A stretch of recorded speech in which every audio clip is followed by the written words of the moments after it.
Welcome to the Bureau of Automotive Repair Advisory Group meeting. Today is, what is today? Thursday, January 29th? It's payday, actually, so I should know this.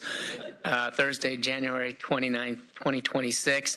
Happy New Year to everyone. My name is Patrick DeRay, Chief of the Bureau of Automotive Repair. And it's exciting to be back in the building. We've had and I hope everyone else has, a nice holiday season. It was a busy time for us with regulations and other things going on. But excited to kick off the new year with our first of the calendar year advisory group meetings. As most of you know, we have these each calendar quarter, so there's 4 a year, and this is our first one for 2026. We have some introductions, and we will start with our advisory group members, and then I'll introduce a few staff and people who will help us and guide us throughout the day. Before we begin, I want to say to the advisory group members who are attending remotely, I ask that you have your cameras on for not just for the period at which you're speaking, but the entire meeting. That's certainly what do I want to say, transparent process that we like to observe, and the department has asked us to make sure that members are present, and that means with cameras on if they're attending remotely for the duration of the meeting. So that's a request that I would like to make sure that the moderator, if you can, filter out from the public attendees, remote attendees from the advisory group members. That would be appreciated, and get the cameras up and running. Will do. Thank you. All right, let's begin with our advisory group introductions, beginning to my far right. Jack Moladonna on behalf of the California Auto Body Association. Good morning, I'm Dave Kusa, representing Automotive Service Councils of California. Good morning, Nelson Diaz, representing California Automotive Business Coalition. Good morning, Jeff Cox, Automotive Maintenance and Repair Association. And we had a couple of others. You'll notice on the agenda, we try to indicate those advisory group members who would have indicated to us, at least, that they would be attending remotely. That means some had indicated that they would be here in person. And it's my understanding that we have a couple who are unable to attend in person today. So they are remote attendees, and you might see them as they come up. Let's go, moderator, could we go to the introductions of our advisory group members who are attending remotely? Absolutely. Let's start in alphabetical order of first name. Dean, you're first on the list.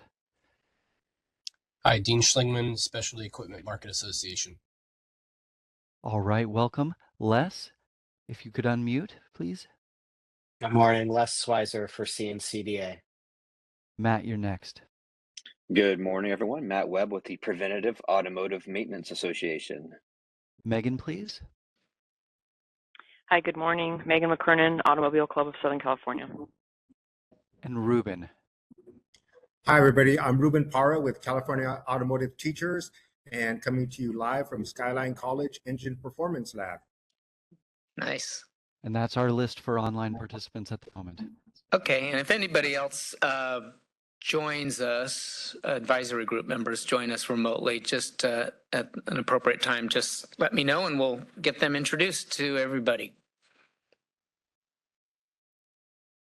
All right, now some staff introductions. I want to introduce the 3 deputy chiefs who work in the front office with me, and we have a really strong core group working on all of our issues that in the regulatory sense. I'll start with Linda Jansen, who is our Deputy Chief Licensing Administration and Consumer Assistance Division. There's Linda standing up. Thank you.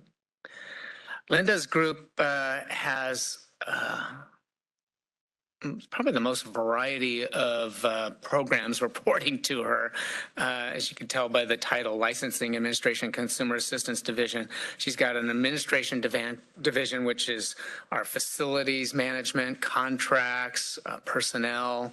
There's probably a couple of other things I'm leaving out. But the administration branch, our consumer assistance program, which you're very familiar with, which is we've done some presentations on vehicle retirement and repair assistance. That's all as a result of the smog check program. That program falls under Linda. Michael Villarreal is here as well. He's with the licensing and records management program. Hi, Michael.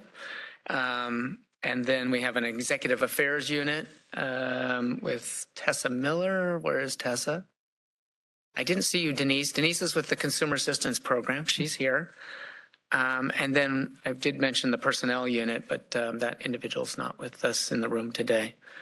Let me switch over to Clay Leak, who is our Deputy Chief with Smog Check Engineering and Information Services Division. There's Clay, Deputy Chief, and he's got all things, I want to say all things smog check related. And under that is Garrett Torgerson, Engineering and Research Branch. I don't know if Garrett's in the room. Garrett, there you are. Always in the back, hiding out. But then we always bring him up to the forefront to answer some questions at the desk here. Mike Sacco, who's runs the Audits and Inspections Branch. I'm not sure if Mike's in the room. And Michael Fadling with the Technology Services Branch. And he's back at the office, I'm sure, listening in. And then the third Deputy Chief, Bill Thomas, Deputy Chief for Field Operations and Enforcement Division. Hello, Bill. You all know Bill. He's done a few presentations before this group. We've got Tim Bowden with the NorCal Field Operations and Enforcement Branch, reporting to Bill. Jaime Ramos with the Southern California Field Operations and Enforcement Branch. You got to stand, Jaime. Thank you. Patrick Lupfi with the Enforcement Operations Branch. That's case management is under them. Centralized complaints for some of the ARDs that have multiple operations or multiple facilities on chains. We have Wayne Ramos, who's with the Forensic Documentation Program, which encompasses our undercover vehicle documentation labs, and our technical training unit, which trains all of our staff in the enforcement program on investigative techniques and such. Matthew Gibson, he's here. He's with our statewide investigations branch. I saw him. You got to stand. Thank you. And you know Matt. Matt's been with us for a number of years and has done some presentations mostly relating to collision repair, but also on vehicle safety systems, inspection program, and the like. So welcome to all of you. A couple of other important introductions before we get started. Our moderator is David Bowie. Mr. Bowie, good morning to you. Good morning to everyone in the room, and good morning to you, Mr. Dre. Our webcaster is Cesar Victoria. See you, Cesar. And you don't put it on my sticky note, Zach, but our co-moderator is Zach Richardson, and All Thing Bar Advisory Group. He's the one that gets these meetings scheduled and presentations organized, and we couldn't do these without you, so thank you. All right, I've got a brief introduction that I read now. This is a new feature that we started last meeting in October of 2025. Just to kind of make sure we understand some of the reasons why we do the way the meetings run the way it is, why the cameras are on and so forth. This is all being done in accordance with the Open Meeting Act, which is the Bagley-Keene Open Meeting Act. So I'll read you the opening remarks.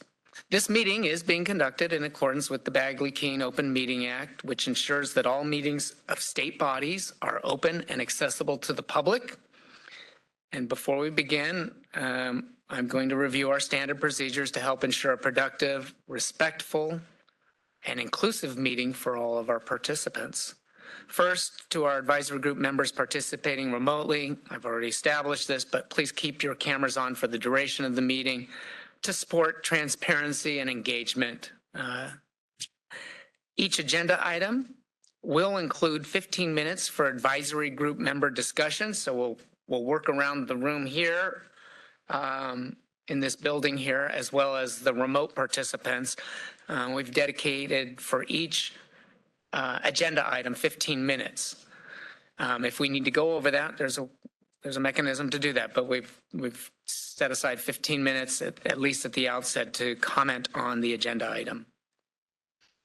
And then we'll open it up after the 15 minutes for the advisory group members to comment on an agenda item. We'll open it up for members of the public who will have 2 minutes to speak on the item. We ask that those comments stay focused on the specific agenda item being discussed. There will be an opportunity to comment on any issues that were not listed on the agenda, later in the meeting under agenda item 10. If you'll look at your agenda, it says public comment on items not on the agenda. So anything that's not directly focused on that agenda item, if you've got a comment, hold it till agenda item 10 and we will address it at that time.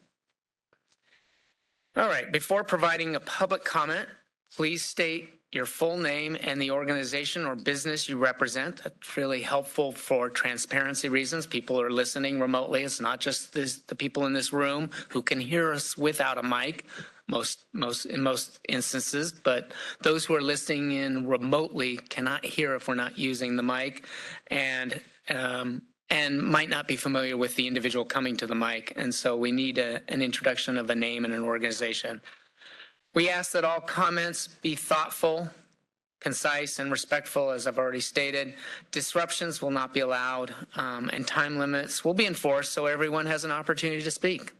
I don't think that's ever really been a problem, except for in one case of one meeting last year, which then necessitated me reading these type of opening remarks.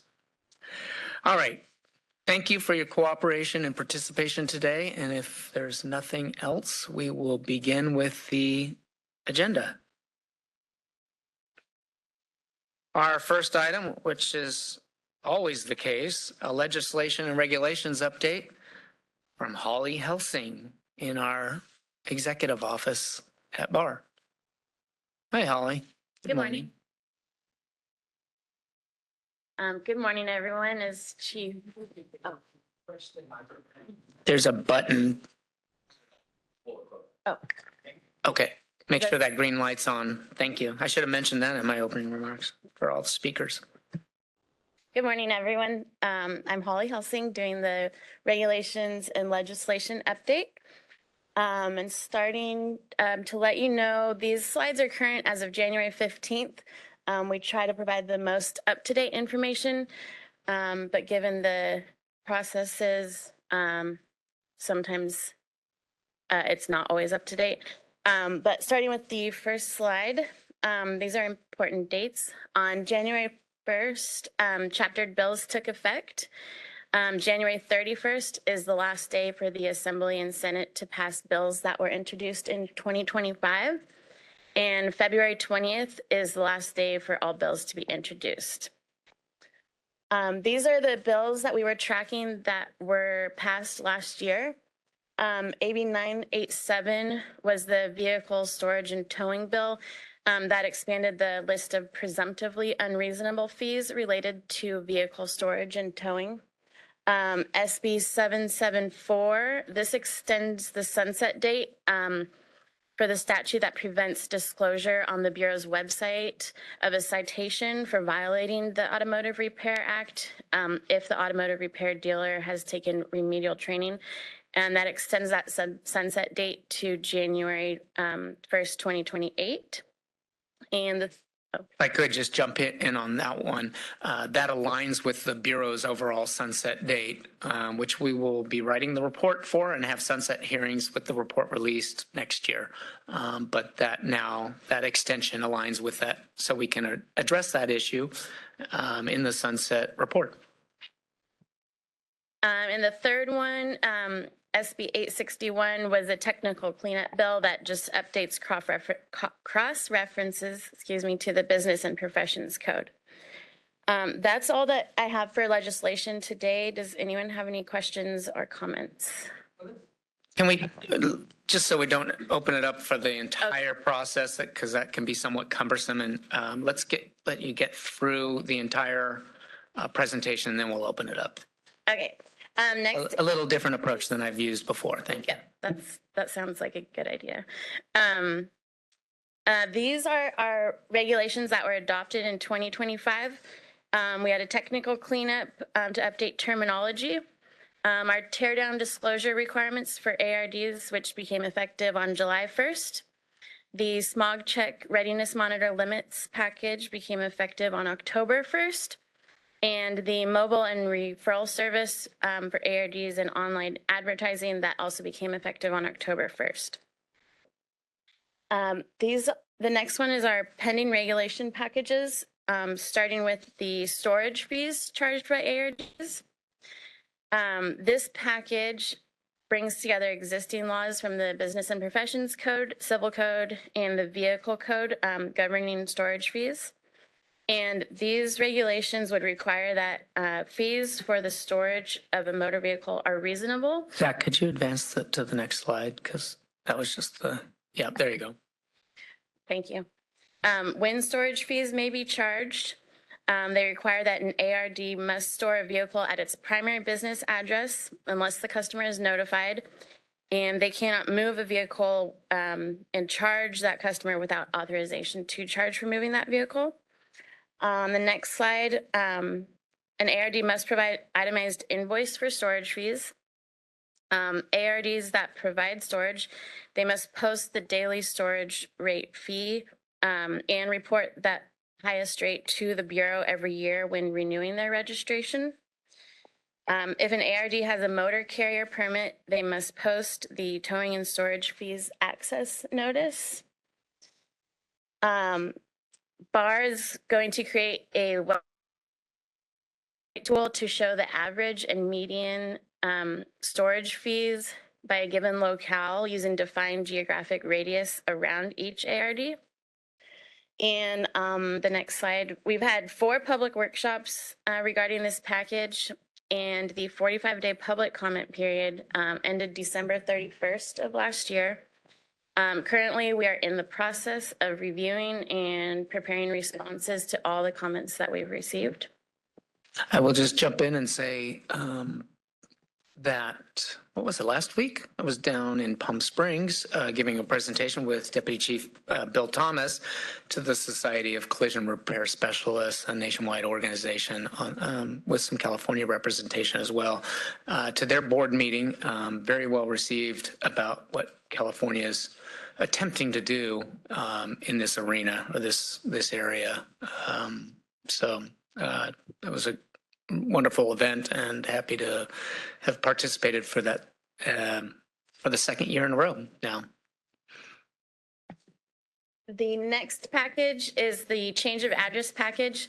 This just removes inconsistencies and duplicative text in the current regulations by clarifying time frames for reporting material changes. Specifically, notice of a change of address shall be provided to the Bureau within 14 days, and notice of other material changes must be provided within 30 days. This package is currently pending review by DCA Legal, and the next step is to submit to the Office of Administrative Law for final approval and adoption. The next package updates the smog check manual and the vehicle safety systems inspection manual to add the words "or newer" to the permitted types of the biometric palm vein scanner, so that newer models, as they become available, may be used in addition to the originally listed model.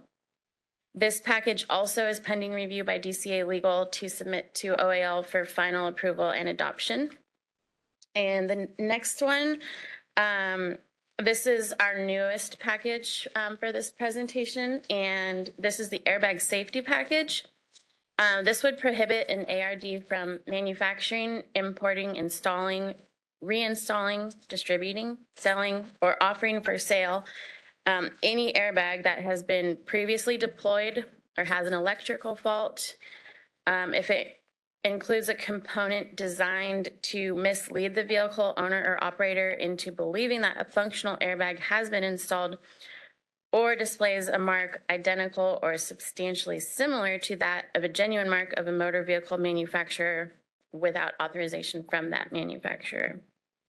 The next slide, this airbag safety package requires that an ARD restore an airbag to its original operating condition as designed by the original equipment manufacturer. And an ARD shall purchase any airbag replacement part or component from the manufacturer or an authorized supplier or reseller. And also requires that an ARD retain all receipts for all airbag related parts that were received or purchased. This package has been submitted to DCA Legal. Once approved, it will go to the Business Consumer Services and Housing Agency, also for review and approval, and then we will have the 4 to 5 day comment period on this package. That package came about fairly quickly as a result of some information that was presented. I don't know which bar advisory group member, but it was about counterfeit airbags, and it really piqued my interest, and we started working on it almost immediately, I would say, following that presentation. Was that the October or maybe the July meeting of last year? But that was it October? So that's really quick. Usually a regulation package takes a little longer to develop, but we were very motivated by some of the comments and facts, information that was shared with us at that advisory group meeting by Mr. Buttoncutter, I believe. Did I pronounce it correctly? Yes. All right, let's open it up for comments. We'll start with advisory group members on anything relating to Holly's presentation, both legislation and regulations. Jack? Yeah, Jack Molodanoff, California Auto Body Association. Thanks for the presentation. I want to talk a little bit about the airbag safety regulation a little bit because I know this is fairly new, and I see some of the requirements that are being placed on the ARDs. And one of the things that I don't see, or at least not touched on, is the requirement for safety inspectors, or at least cars that are brought in to get a vehicle safety inspection. These are vehicles that have been deemed a total loss, and now they're going to be revived. One of the things that that the safety inspectors look for, airbag and airbags and that component. I see that here you have a requirement for the ARD that says if there's a component designed to mislead the vehicle owner or operator into believing a functional airbag has been installed.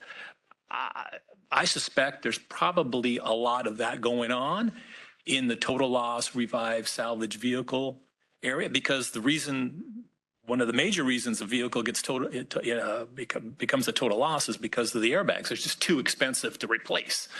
And so that's not necessarily being addressed here, which I think it's something, I know this is early development, and I don't know how you tie it in, but there's got to be something there, because it just feels like these vehicles are going to get through and they're not going to be meeting these requirements. But an ARD example for a collision repair facility, they get paid by the insurance company to replace the airbags, so they're going to replace it.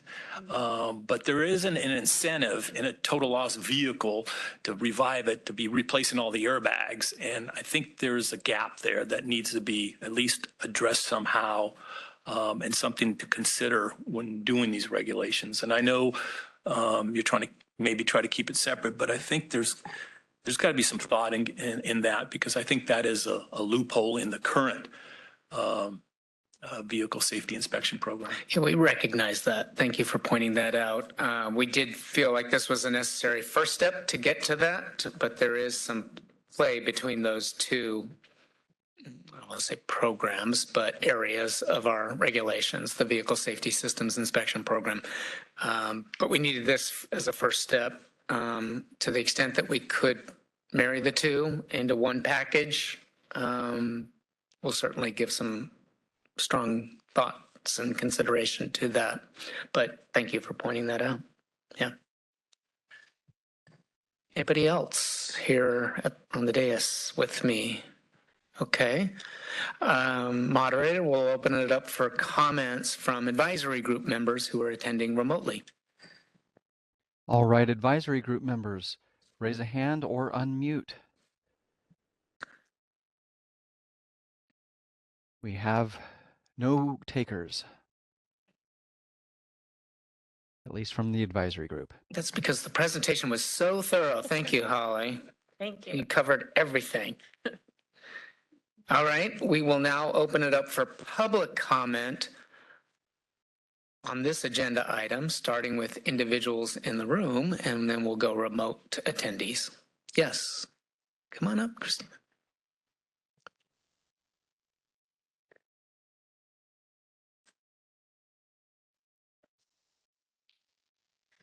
Hi, Christina Kubrin, 352 Innovation.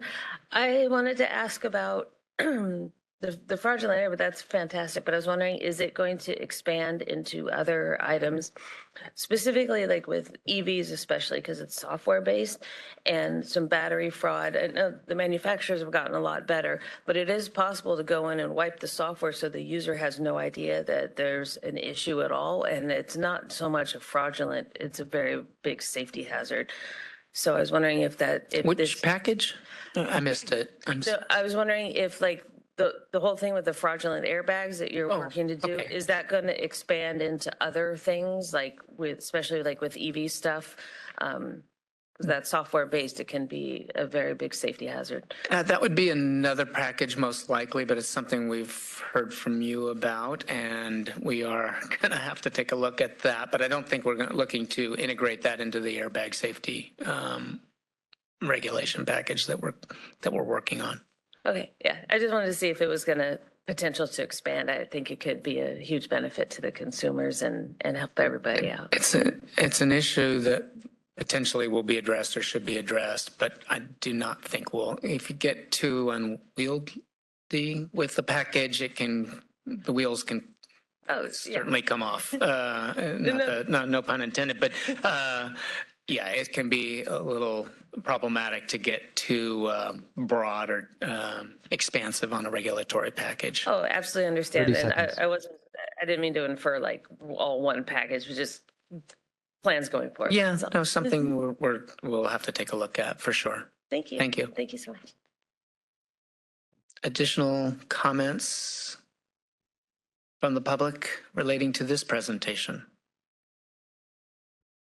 Okay, seeing none, I'll open it up for moderator, if you could assist with this in public comments on this agenda item with the public attending remotely. All right, members are public on WebEx. Now is the time to raise a hand. You can do so by tapping that hand button at the bottom of the screen. Dial-in users dial *3 to raise your hand, and we will call on people in the order we have requests. Our first request online is coming from Jean Lopez. Hold on just a moment, please. We're sending you a request to unmute your microphone. Hi, Jean. Hi, good morning. This is Jean Lopez with Seidner's Collision Center and a member of the California Auto Body Association. And Holly, thanks for the presentation. Can you go back one slide? I just have a question about the... Hold on, Gene. We're trying to get the slide up for everybody. Yeah, again, Holly, thanks for your presentation. So on the second bullet point, an ARD shall purchase any airbag replacement part or component from the manufacturer or an authorized supplier or reseller. Other than a dealer wholesaler, I don't know of an authorized supplier reseller who would have that airbag or the components to it. Jack, can you think of an authorized supplier or reseller other than a dealer wholesaler? Gene, the only thing I can think of is maybe a used OEM airbag from an auto dismantler that hasn't been inflated, but I can't think of any off the top of my head, Gene. Yeah, and I would say that somewhere in manufacturers' requirements that it a used airbag wouldn't be allowed, and so that's why I'm asking about 30 an seconds. authorized supplier. So maybe there could be some consideration on that phrase at the end of the second bullet. Okay, we'll take a look at it. Thank you. Thank you. Yeah, good to hear and see you, Gene. Thank you. Moderator, any other comments, public comments on this agenda item? That was our only online request for public comment. Okay. Seeing no other comments on this presentation, we'll let you go till the next meeting. Thank you, Holly. Good presentation. I did fail to mention at the outset that one of our agenda items, item number 7, has been canceled or postponed. We'll take a look at having this individual, Mr. Cipher from the National Automotive Service Task Force, potentially coming back at a later meeting in the year. But due to some unforeseen circumstances, this agenda item was canceled for today after the posting of the agenda. So I wanted to point that out. We'll go to our next presentation. This is the smog check contingency measure for the state implementation plan. And I knew Ariel was coming, Ariel Fidelity with the California Air Resources Board, and you'll introduce yourself. I'm sorry. Yeah. But welcome and thank you for being here. All right, thank you so much. Hi, Pat, and members of the advisory group. Yeah, my name is Ariel Fideldye. I'm with the California Air Resources Board. I'm the chief over our air quality planning branch, which does a lot of the planning work related to the federal air quality standards. Yes, and good morning. I'm Matthew Lake, and I'm also with the California Air Resources Board. I am the division chief for the Air Quality Planning and Science Division, and Ariel's in my division. And I've been pronouncing your last name, Ariel. What? Everyone. What? You threw a curve at me. What? What? Fideldye. Fideldye, like a fiddle. Okay, die. Oh, geez. Okay, Fideldye. I'm gonna write that down. Yep, everyone does. Yeah, no Wow, my apologies to you.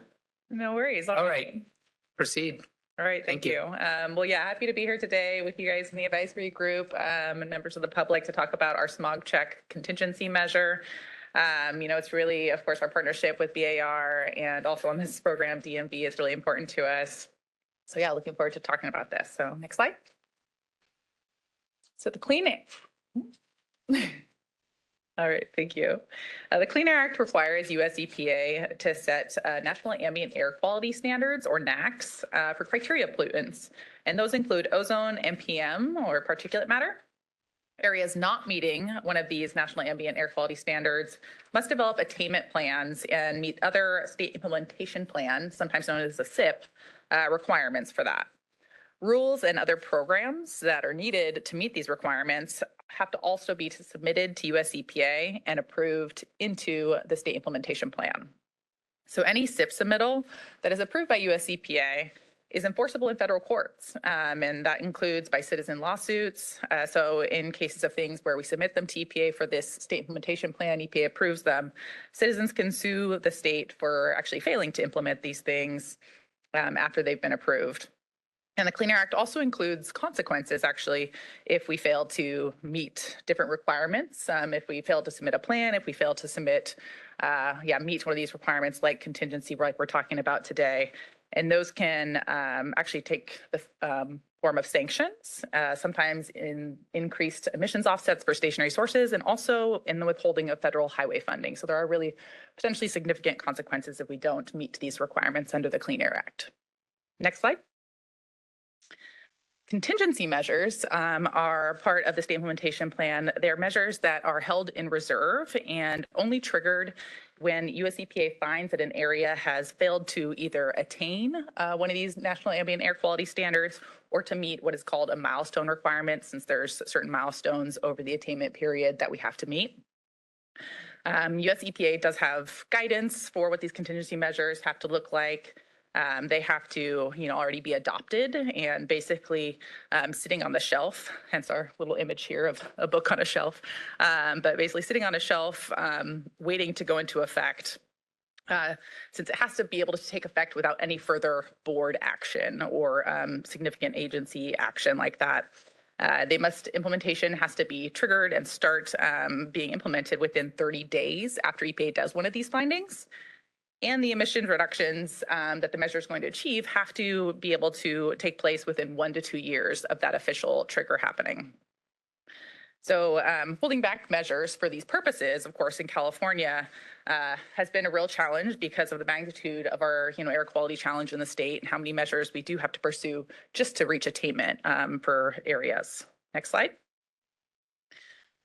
In developing and identifying this measure, we explored all options within CARB Authority and State Authority to identify potential contingency measures that could apply here in California. CARB, as I mentioned, has unique challenges to identifying viable options that would meet the requirements under current guidance. CARB is a state and California is a state, and CARB specifically have been controlling our state's mobile source emissions, for 50 years. So we have many programs that are, of course, driving vehicles to zero emissions. And it really limits the opportunities to find these kind of additional measures that we can just put on the shelf and wait to implement at a later time. We, of course, also can only regulate sources that are under our authority, and there are a lot of primarily federally regulated sources, which when you look at the emissions that contribute to our air quality problems really are a very large portion of those emissions. And that also limits our options. And then, because our state faces these really tough air quality challenges, if there was a measure that we could, really significantly reduce emissions, we would be adopting that measure to improve air quality in the near term and support expeditious attainment of the NAAQS. Next slide. So a little summary on the smog check program. You all are, of course, very familiar, but smog checks, for the most part, are required every 2 years for light-duty vehicles in most areas of the state, depending on the severity of the air quality problem. Vehicles that are subject to smog check are those 1976 and newer gas-powered vehicles, and 1998 and newer gas-powered vehicles with a gross vehicle weight rating of 14,000 pounds or more. Also, per a change in statute in 2017, vehicles up to 8 model years old are exempt. And so that exemption was previously, prior to that 2017 legislation, was up to 6 model years old, but the legislation extended that exemption, and this was AB 1274 that did that to be up to 8 model years old. So the legislature, actually, as part of that legislation, they foresaw the possible need to change that exemption and the years under that, and gave CARB actually the flexibility to do so within the provisions, which states that these vehicles are exempt unless CARB finds that providing the exemptions prevents the state from meeting state implementation plan requirements. So in lieu of the smog check exemption, one thing I also wanted to mention is that these exempted vehicles, of course, pay a smog abatement fee. And some of those fees go towards CARB's Carl Moyer incentive program for turning over older vehicles. And then the rest actually goes to BAR for program implementation. Next slide. To provide a little bit more detail on those, the annual smog abatement fee for 7 and 8 model year old vehicles is $25. And so it's 21 of that, which goes to the CARB's Carl Moyer program, and that $4 is the remainder that goes to BAR for the program implementation. Also wanted to just touch on, inspection costs. The vehicle subject to smog check must obtain a smog certificate prior to vehicle registration renewal, as you guys are aware. And there's a certification fee of $8.25 and an inspection fee at the smog check facility as well, which costs about $68 on average. So if a failure is identified, sometimes, of course, repair costs can very much range. But, we have some statistics, I think, from BAR that show around $770 on average. Next slide. So after doing that quick summary there, I just want to cover a little bit more on the details for you all about what the smog check contingency measure is, what it would do. So when this measure is triggered in a non-attainment area, one model year of the exemptions from smog check will be removed, and those vehicles specifically in that area would then have to get a smog check inspection, excuse me. The exemption would change from 8 model years old and newer to 7 model years old and newer. And there is a potential for a measure to be triggered twice in one area. So if that was to happen for a different milestone or a different standard in a subsequent year in that same area, then a trigger would remove the 7 model year old exemption. So it'd be down to 6 model years again for the smog check exemption. Next slide. So the figure here shows an example of the trigger and implementation timeline for a measure. First thing is that happens, is an area fails to either attain a standard or meet a milestone. So up to 6 months later from that, EPA has a kind of required time frame in which they're supposed to do some sort of determination. So EPA would publish an official finding of that failure to attain or failure to meet said milestone. That finding would be effective 1 month later. And so it's with that point when that finding is effective is our official point at which our clock starts for implementing a contingency measure. So within 30 days of that effective date, we had committed within the smog check contingency measure when CARB adopted it that we would send a letter to BAR and to DMV to notify your agencies of the measure being triggered in a given area. So we will, work really closely with BAR and DMV both to implement this measure. The smog check exemption we're thinking would be removed at the start of either the next calendar year or potentially the following year after that, because there is kind of a 1 to 2 year timeline from the triggering which these reductions have to be achieved. Next slide. So as you can see in this table here, the smog check contingency measure was approved by the CARB board to potentially apply to several areas across the state and for multiple air quality standards. So for ozone, if you look up across the top of the table there's potentially 3 national ambient air quality standards that apply. This is the 70 part per billion standard, the 75 part per billion standard, and the 80 part per billion standard. And then for particulate matter, or PM 2.5, it's also 3 standards. This is the 12 microgram, 15 microgram, and 35 microgram standards, but for a narrow set of areas, as you can see on the slide here. So as areas trigger this measure, if an area fails to meet a milestone or an attainment date, changes to that new vehicle smog check exemption would be implemented just on an area by area basis, so not statewide. Next slide. So of course, the purpose of the smog check program is to reduce air pollution by identifying light duty vehicles with emissions control equipment and have them repaired or retired. So over time, of course, the emissions control equipment ages and it may not perform as designed. This measure would identify some additional failures by reducing the exemption and of course, ensure they're corrected. The measure will provide for real emissions reductions that are beyond what is currently achieved by the smog check program in that area, which is critical for the Clean Air Act purposes that this measure is designed.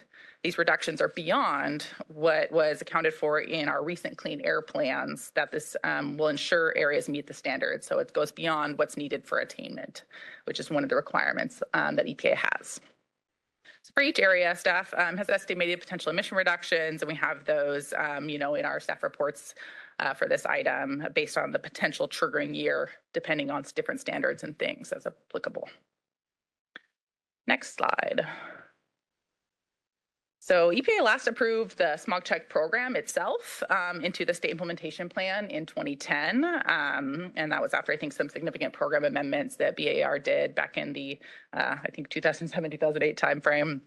So the Health and Safety Code amendment specifically that extended the exemptions was passed, as I mentioned, in 2017. So that has also been submitted into the state implementation plan along with this smog check contingency measure. So this measure relies on those provisions in the Health and Safety Code. And it'll, of course, as I mentioned, allows CARB to determine that the exemptions need to be removed to meet these state implementation plan commitments. So the smog check contingency measure was approved by US EPA into this California State Implementation Plan in 2024. So it's now federally enforceable, as I discussed at the outset of this presentation, and subject to potential consequences, as I described earlier, if it's not implemented. Next slide. So San Joaquin Valley has recently failed to attain the 80 part per billion 8-hour ozone standard. So that is kind of the circle we've highlighted here on the slide. And so this led to a US EPA finding a failure to attain, which again will trigger the smog check contingency measure for that area. EPA did promulgate this finding of failure to attain, and that action was taken and effective as of October 27th, 2025. So we have been working with BAR as well as DMV on implementing the change in the smog check program and this exemption in the San Joaquin Valley. So changes to the new vehicle smog check exemption are expected to be in place. We're targeting the beginning of 2027. Next slide. The San Joaquin Valley non-attainment area, of course, just to be a little bit more descriptive of what that means in the air quality context, is comprised of 7 full counties, as you can see here on the map, and then the western portion of Kern County, as you can see here. So as part of the requirements for the smog check contingency measure, CARB sent a letter to both DMV and BA communicating the need to implement this change, and we did identify a list of counties and zip codes defining the area to help facilitate this change going into effect. Next slide. Thank you. So CARB staff are working with BAR and DMV on FAQs and informational documents for the public. We've discussed, possibly updating the BAR webpage where you guys have discussions about the exemptions to, kind of identify why it's different in certain areas, provide some of this information. We're planning to, continue to work with both BAR and DMV on keep you guys as up to date as we can on areas that may trigger this measure going forward. And we're going to be doing this as early as we can to allow maximum time for programming changes and notification to industry and the public. So we'll just continue to work with your teams. It's been, really great collaborative effort so far. Appreciate all the work we've done so far and all the meetings we've been able to have on this, so we can continue to, work towards smooth implementation of this measure into the future. All right, that is all. Thank you. That is it. Thank you. Ariel, thank you. Excellent presentation. We thought it was very important to address to all of our stakeholders, our advisory group members, this issue. Obviously, we have a huge role in communicating changes to the smog check program, whether they're done through the legislature by an act or approval of the California Air Resources Board. Not just our licensees who need to know this information, but also because they're on the front lines communicating changes to the program as well. So we rely on them as ambassadors almost for the program. But our motoring public, with 12 million inspections a year being done, a significant challenge for us to communicate these changes, and particularly hone in on specific areas. That is going to be the biggest challenge, is to kind of how to identify those specific areas in this valley, the 7 counties, and not just the county, specific zip codes within. So drilling down to that level is the big challenge for us, and we obviously work very closely with DMV and their role in all of this. I did have a question, and it's more just to help for everybody in the room and the advisory group members. Going back to slide 6, that's the Carl Moyer Air Pollution Control Fund for the Carl Moyer program. Just maybe elaborate a little bit more on what that actually does. I know you said it turns over older vehicles, but specifically is is it diesels or is it any vehicle or model years or Yeah, weight or, yeah, just maybe some more details about that. definitely. Yeah, the Carl Moyer, I think it's Air Quality Standards Attainment Program is the formal name of it. But yeah, it's been a longstanding incentive program that CARB helps facilitate through the local air districts as well. But yeah, it's mainly focused on heavy duty and diesel vehicles. They also do fund off-road equipment. So those are the two primary uses of funding. I'm not sure the exact specifics of what, is and is not allowed under the regulations, but that's definitely where most of the funding has historically gone. And it's achieved really significant reductions in oxides of nitrogen and precursors to some of these pollutants we're talking about. So it's incentivizing with funds to update some of these controls on these vehicles. Is that what It's actually through retirement. Retrofitting? So it's retirement. It's through retirement. Okay. Yeah, the Carl Moyer program actually does require, it was built to be a program that is creditable for state implementation plan purposes, actually. And so that requires retirement of the old vehicle. Okay, it's not retrofitting or anything. Okay, I gotcha. Thank you. I thought that might be good for everybody. And then I wanted to ask a question because I've been around a long time.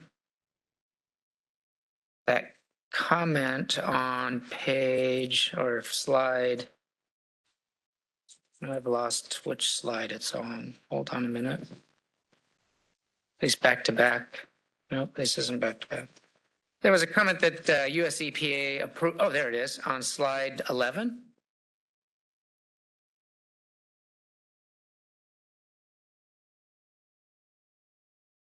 US EPA approved the California smog program in 2010.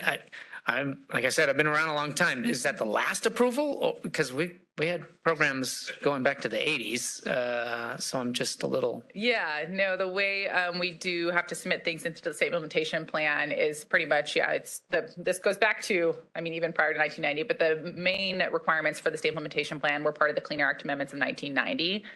So a lot of stuff started being submitted within the few years after that time period. Yeah. And then, as programs are updated, we submit them again and EPA will approve them again. So that 2010 action, as far as I'm aware, is the most recent. Approval Okay. Of the smog check. Yeah, we made some significant changes as a result of the Federal Clean Air Act amendments of 1990, which I was back in Washington, D.C. working on that at the time. So, yeah, and then saw the implementation of our enhanced program in the mid to late 1990s. So yeah, that would have presumably have been approved at that time too. So, okay, appreciate that clarification. I think that's it for me.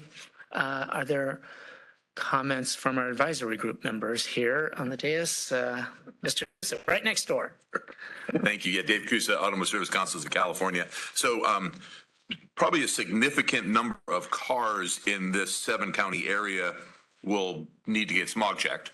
And so I own an auto repair shop, right? So the 8-year or newer cars that we see that may come into my shop that may be in violation of or may not pass the smog test are usually a vehicle that's highly modified because they know they don't have to get them smog checked, right? So or a neglected vehicle, again, that, just doesn't get fixed because they don't have to worry about the MIL, the check engine light being on, right? So a significant number of vehicles, probably not a huge reduction in smog compared to, so I guess I should ask my question first. When this vehicle becomes into the smog check program, the $25 abatement fee goes away on that vehicle.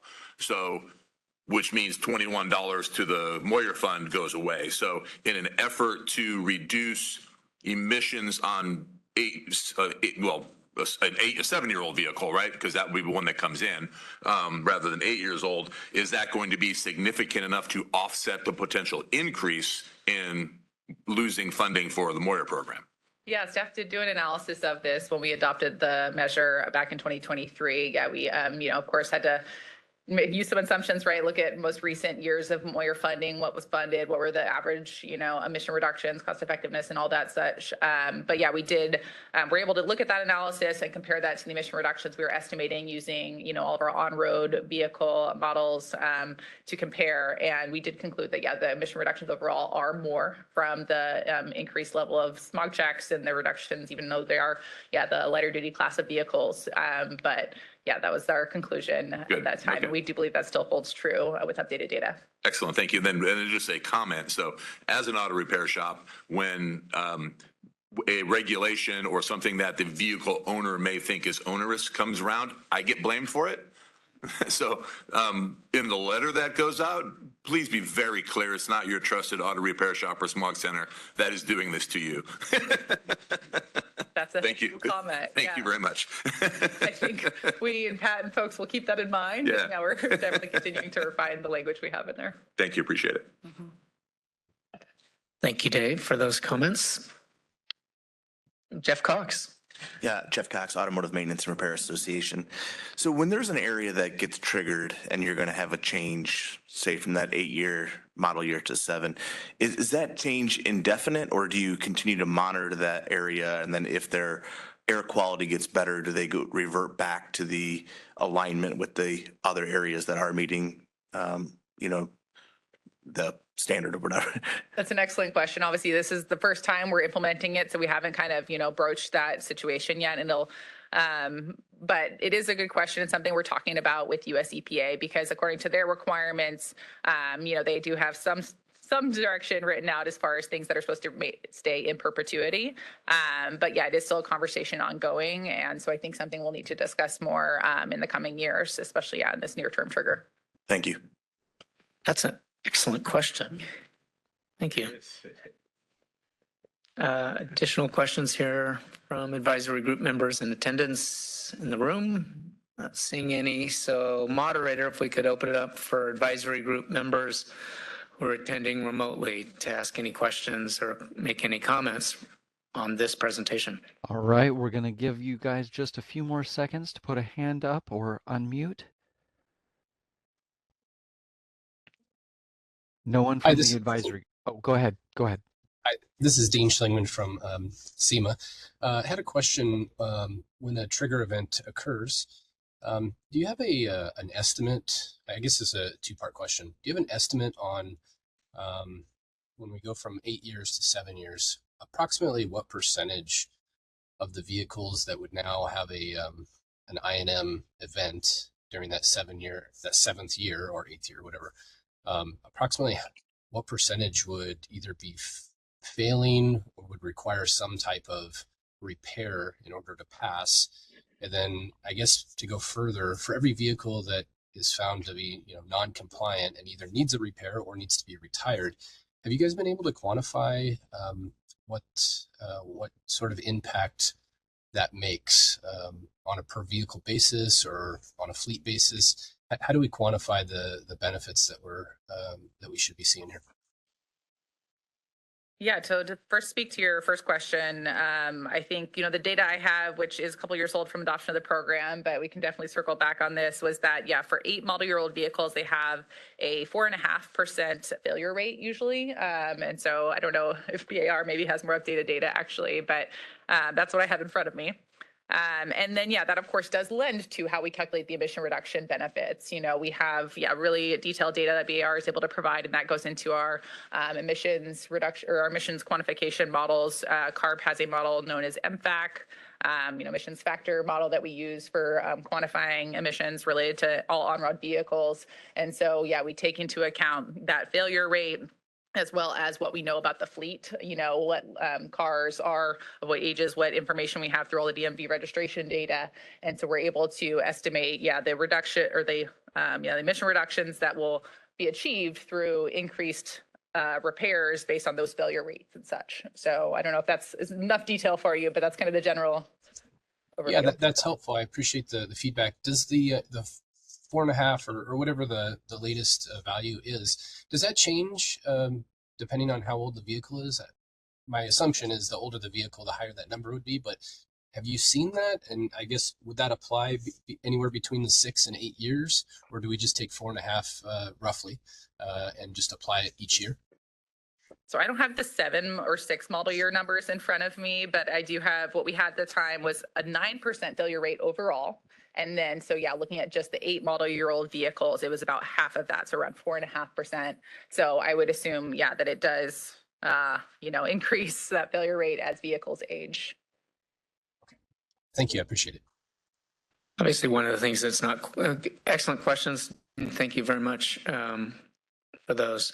One of the things that obviously is tough to quantify is those who know they're coming due for a smog check, maybe have modified their vehicle, might be taking care of that before the failure occurs. So that's always a little bit of a challenge to, or maybe not a challenge, but not to put maybe as much weight into if someone thinks, well, 4.5% isn't all that much. It might be actually, it could be potentially higher if someone were to just, oh, let's see where it lands when I take the vehicle and that has been modified. So yeah, and just something I was thinking of as Dean was asking the question. I know what I wanted to ask you, and I forgot to do this. And I'm sure we'll have maybe a couple of comments. Maybe I should do that first. I'm sorry. Moderator, are there any other comments from advisory group members who are attending remotely? It does not appear to be so. Okay, I'll jump in here real quickly before we open it up for public comment from our comments from the public. We just had our annual budget meeting yesterday with our department, and obviously in preparation for release of the governor's budget. But one of the things I couldn't answer for them, I did brief them on this because there's going to be a loss of $25 total, $21 to the California Resources Board and $4 to the Vehicle Inspection Repair Fund, or VIRF, which is a Bureau of Automotive Repair Fund that funds our overall operations. I didn't know how many vehicles we're talking about. What's our number? So I can do the math for them in terms of telling them potentially what was the budget impact. Yeah, I think we'll have to get back to you on that, Pat. I don't think I have those numbers in front of me. I was thinking, and certainly how many motorists we're talking about we need to relay this information to.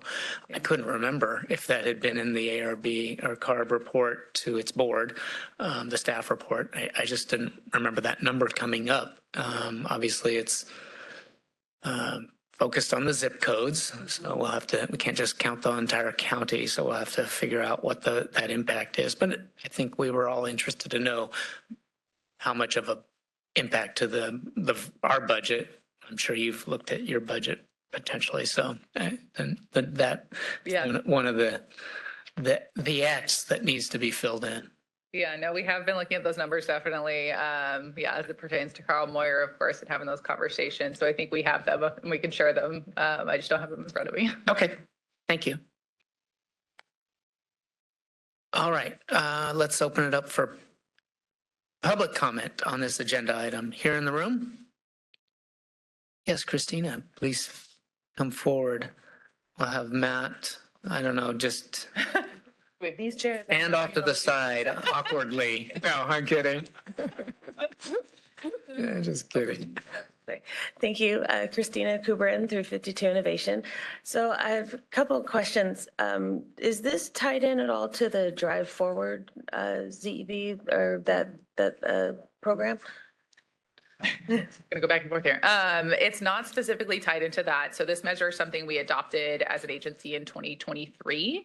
And it is just a result of current requirements for the state implementation plan, as I talked about earlier, and the need for this specific kind of measure that can be kind of sitting on the shelf waiting to be triggered, these contingency measures. So Drive Forward is, for those who don't know, CARB's current kind of effort related to, identifying what programs we can move forward with in this time, given recent federal actions and such. And so, this one isn't specifically a result of that. It was something we did a few years back, but they are all necessary to kind of help, of course, improve air quality, move things forward towards meeting all of our requirements for the state implementation plan and, improving air quality in the criteria pollutant space.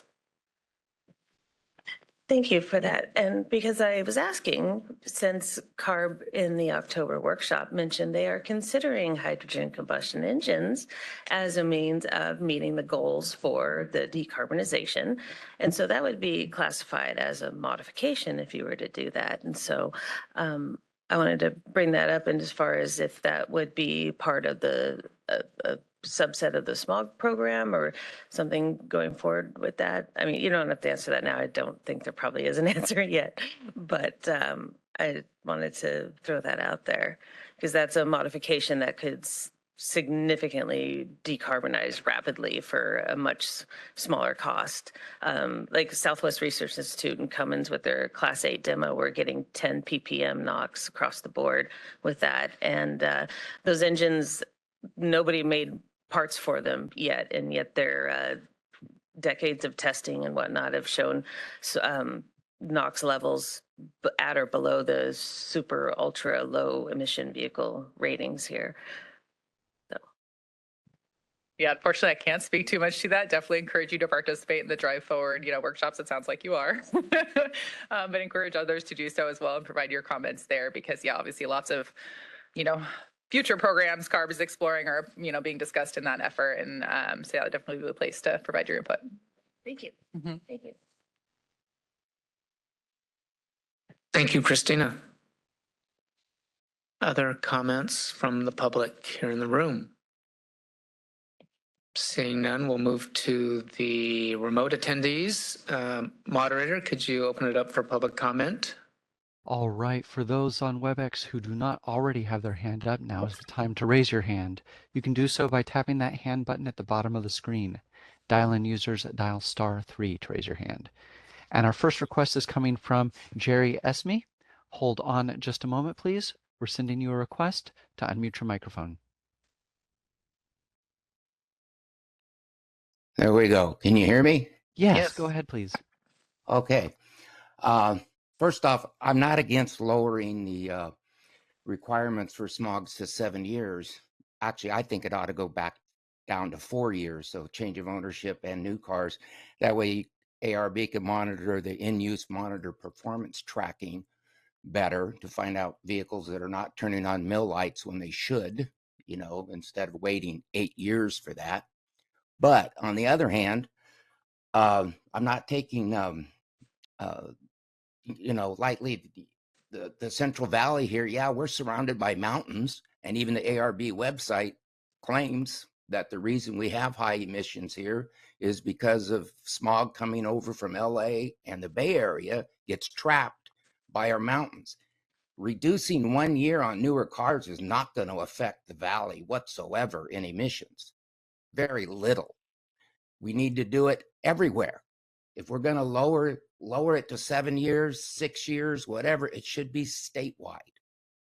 It doesn't make any sense to just pick on the valley because we're trapped in by mountains. Again, I'm not against doing that. I'd like to see it go to 4 years to catch cars that haven't gone out of warranty yet, trucks and things like that, because not every vehicle is a SULEV or ULEV, in 150,000 miles, 10 or 15-year warranty. A lot of them are much less than that, 36,000, 3 years. I think they should have smog sooner. Okay, thank you. No, 30 seconds. You have more time. Oh, well, I don't really have much else to say, but I haven't retired yet. I'm still around. Thank you. I can respond. Yeah. Thanks for those comments. Definitely helpful to hear. I will say, as far as, the air quality problem in the valley, it's a combination of all things. Yes, the emissions coming in from out of the area, from both the Bay Area and, the LA basin do have some impact, but there are also contributions definitely from the local emissions. That said, you're right that the smog check, reduction of the exemption is not going to solve the problem of air quality in the valley, but it is a measure that will get some reductions. And, as I mentioned kind of at the part of the presentation, big challenge California has with meeting this federal requirement for contingency measures is that we do have so many programs already to, reduce emissions from all of our mobile sources. And of course, there's outstanding challenges right at this moment coming from the federal government that create additional challenges. But yeah, this measure was developed specifically because of kind of the limitations we have with putting measures, durable measures that kind of sit on the shelf that we don't need to implement for other purposes. But definitely take your comment and, appreciate that feedback. Thank you. All right. Good to see you and hear from you again, Jerry. Moderator, other comments from the public attending remotely? Next and potentially last is Andrew McGee. I saw other hands going up and down, so if you wish to still make a comment, please put them back up. Andrew, we're sending you a request to unmute your microphone. Hello, Andrew McGee here from community college. I have a question kind of based on what Dean's question was about the 4.5% failure rate. We know a lot of new cars obviously do have some failures, but if 4.5% is it, do we have specific data on exactly what those failures were?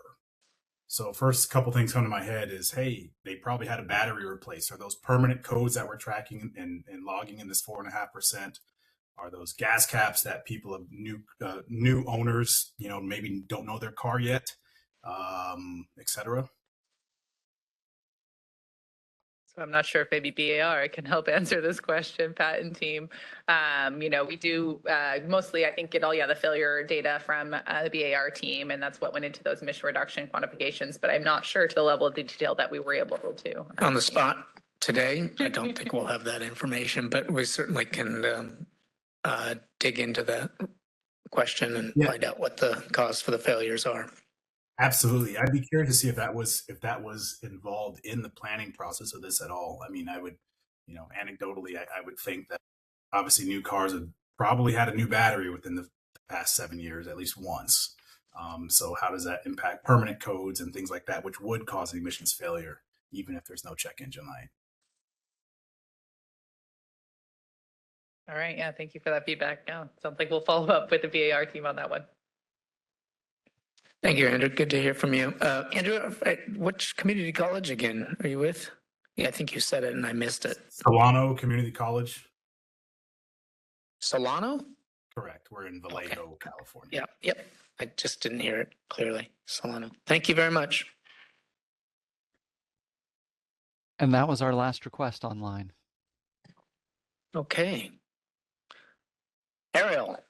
Matthew, thank you very much for being here today. I really appreciate doing this for our advisory group, and we will be continuing to work on this implementation of this proposal.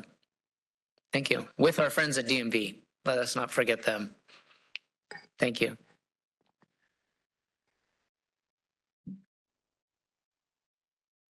All right. Thank you.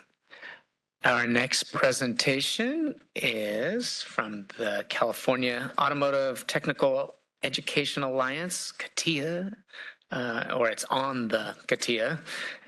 We've been partnering with Kim. Kim is our presenter, Kim McFall with California New Car Dealers Association Foundation on some outreach throughout the state and some really great opportunities to really promote the young kids getting into this industry.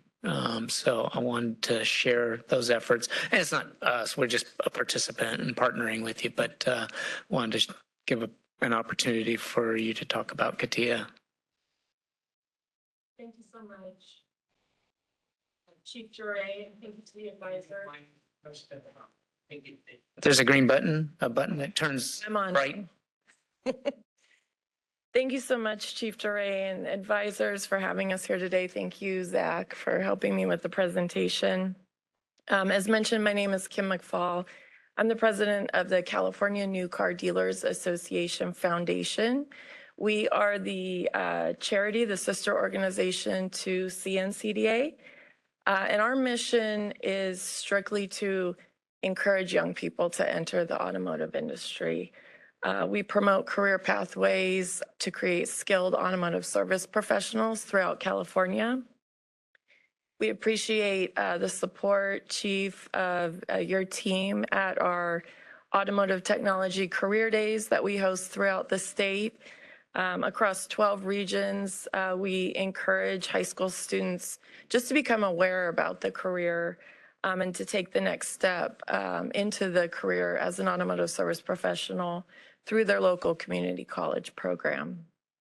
Today, I am here to represent the California Automotive Technical Education Alliance.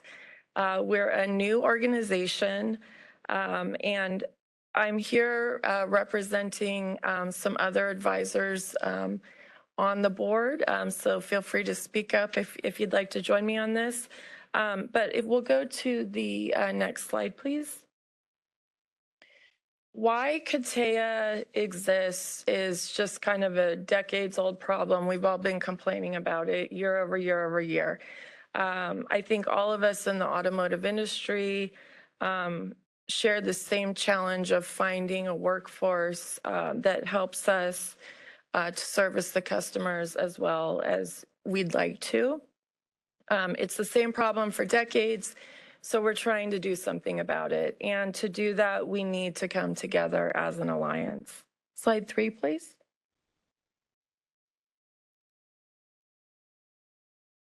So bottom line, for all of our automotive industries and businesses to grow, we believe that we need to support the education system, the ecosystem really that supports our future employees. So to do this, we've brought together an alliance of employers of these future automotive service professionals and the educators that are teaching them currently in the K-12 and in the community college system.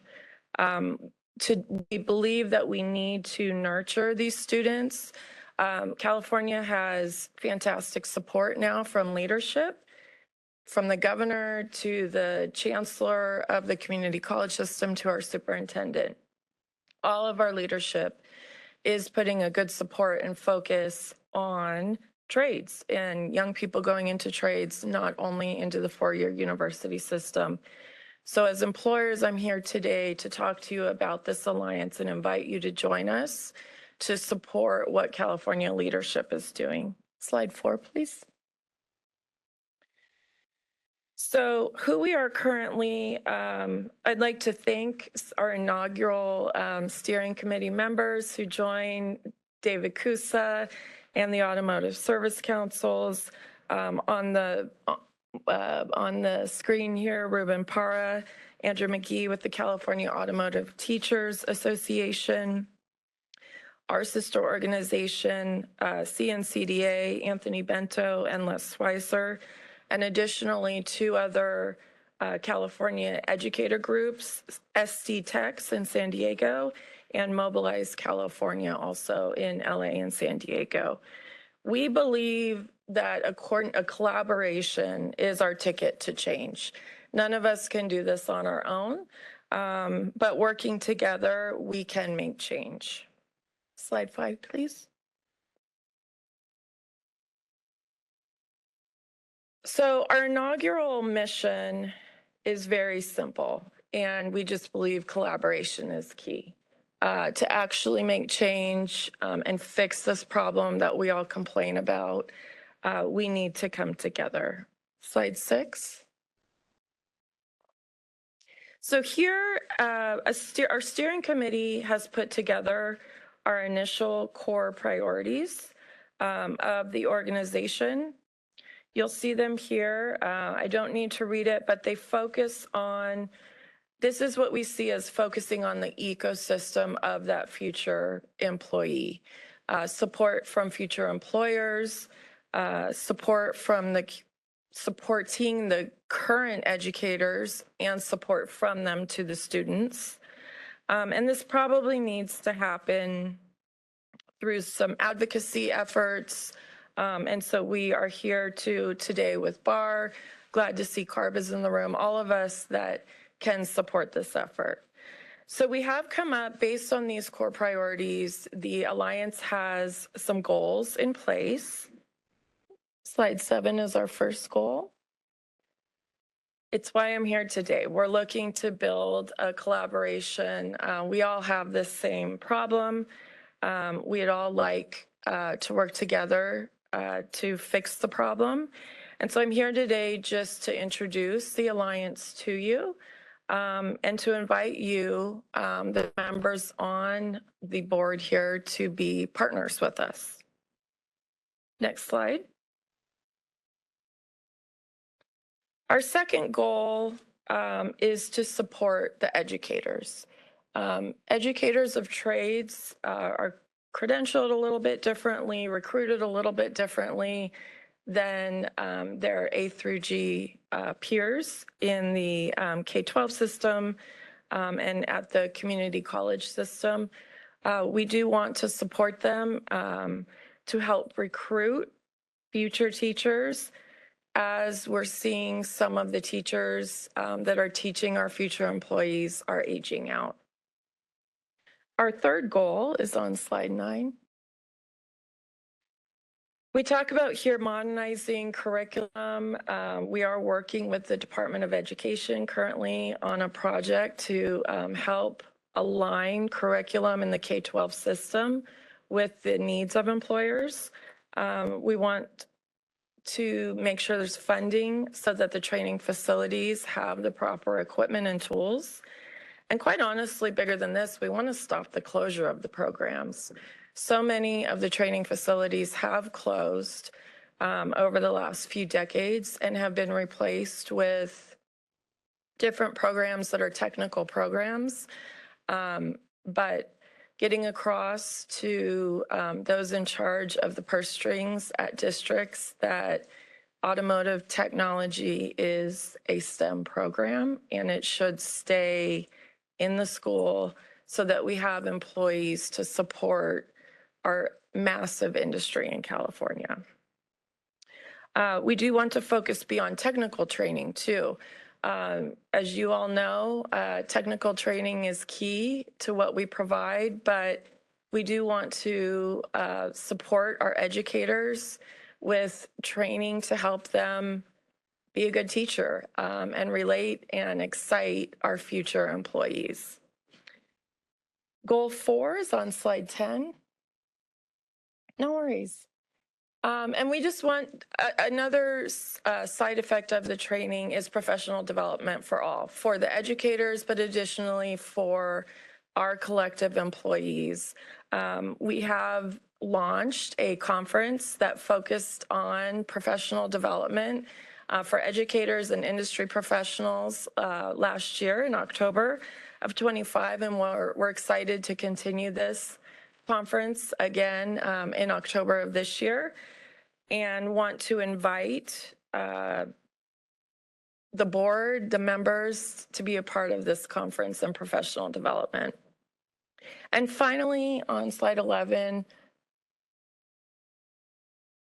the fifth goal that we all need to come together for is to advocate for all of these things that I've outlined before, to advocate for the funding for our educators, for our programs, and advocate with students that this is a fantastic career in the automotive industry in California, advocate with their parents that it's a lucrative career and most employees find a lot of fulfillment in the career.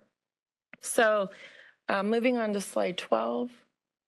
Again, thank you for the time to introduce this new organization to everyone in the room and on the call. Again, collaboration is key to meeting some of those goals that we outlined.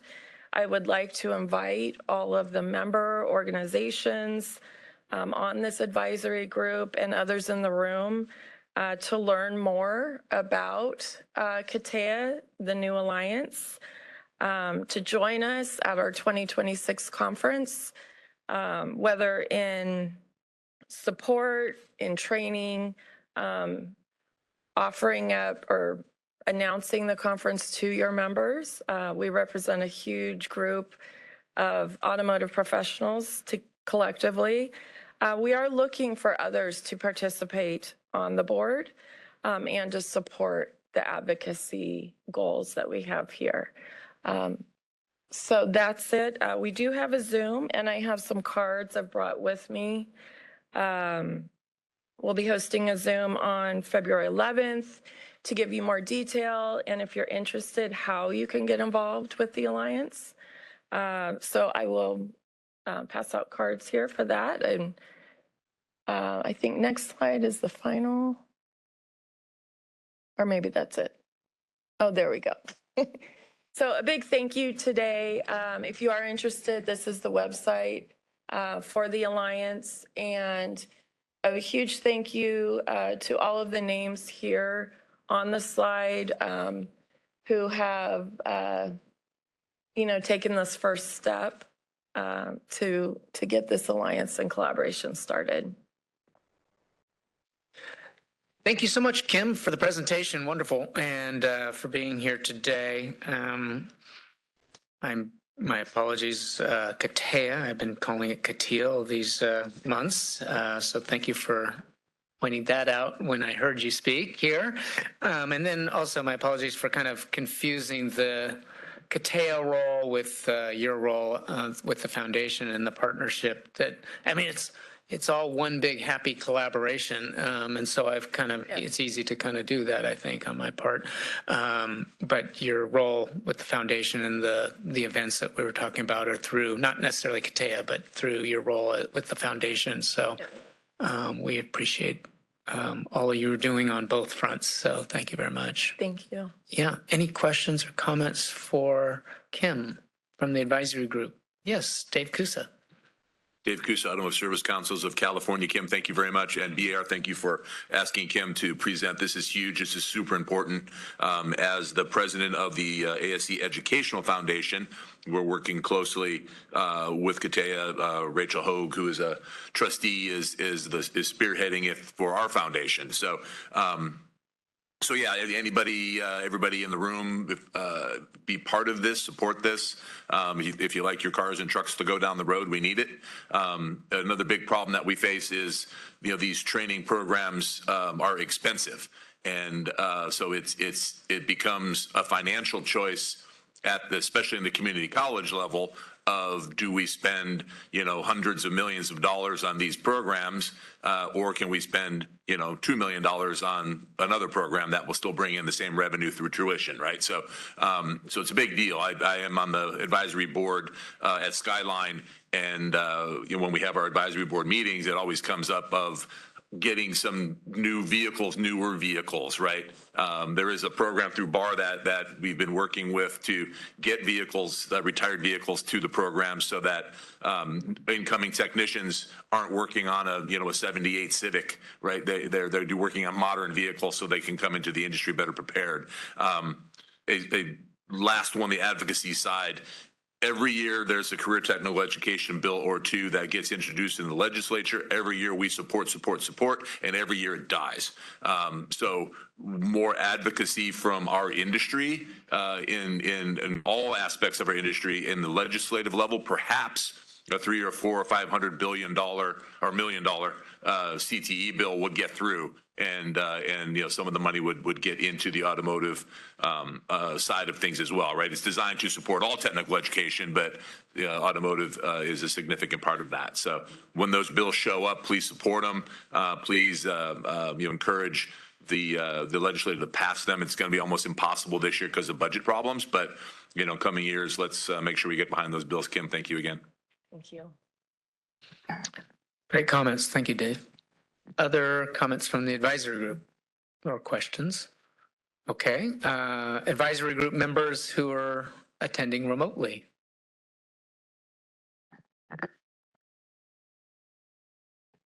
Anything? Moderator, everyone's still on mute. Wait, Okay. Hold on. Oh. Ruben? Ruben, are you with us? Ruben. I figured California automotive teachers would want to weigh in here, have a comment. Ruben, is he still there? There he is. Ruben still shows online and shows unmuted.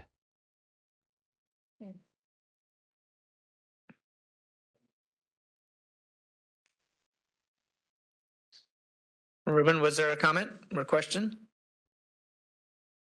I'm going to assume that Ruben's having technical difficulties. Bear with us.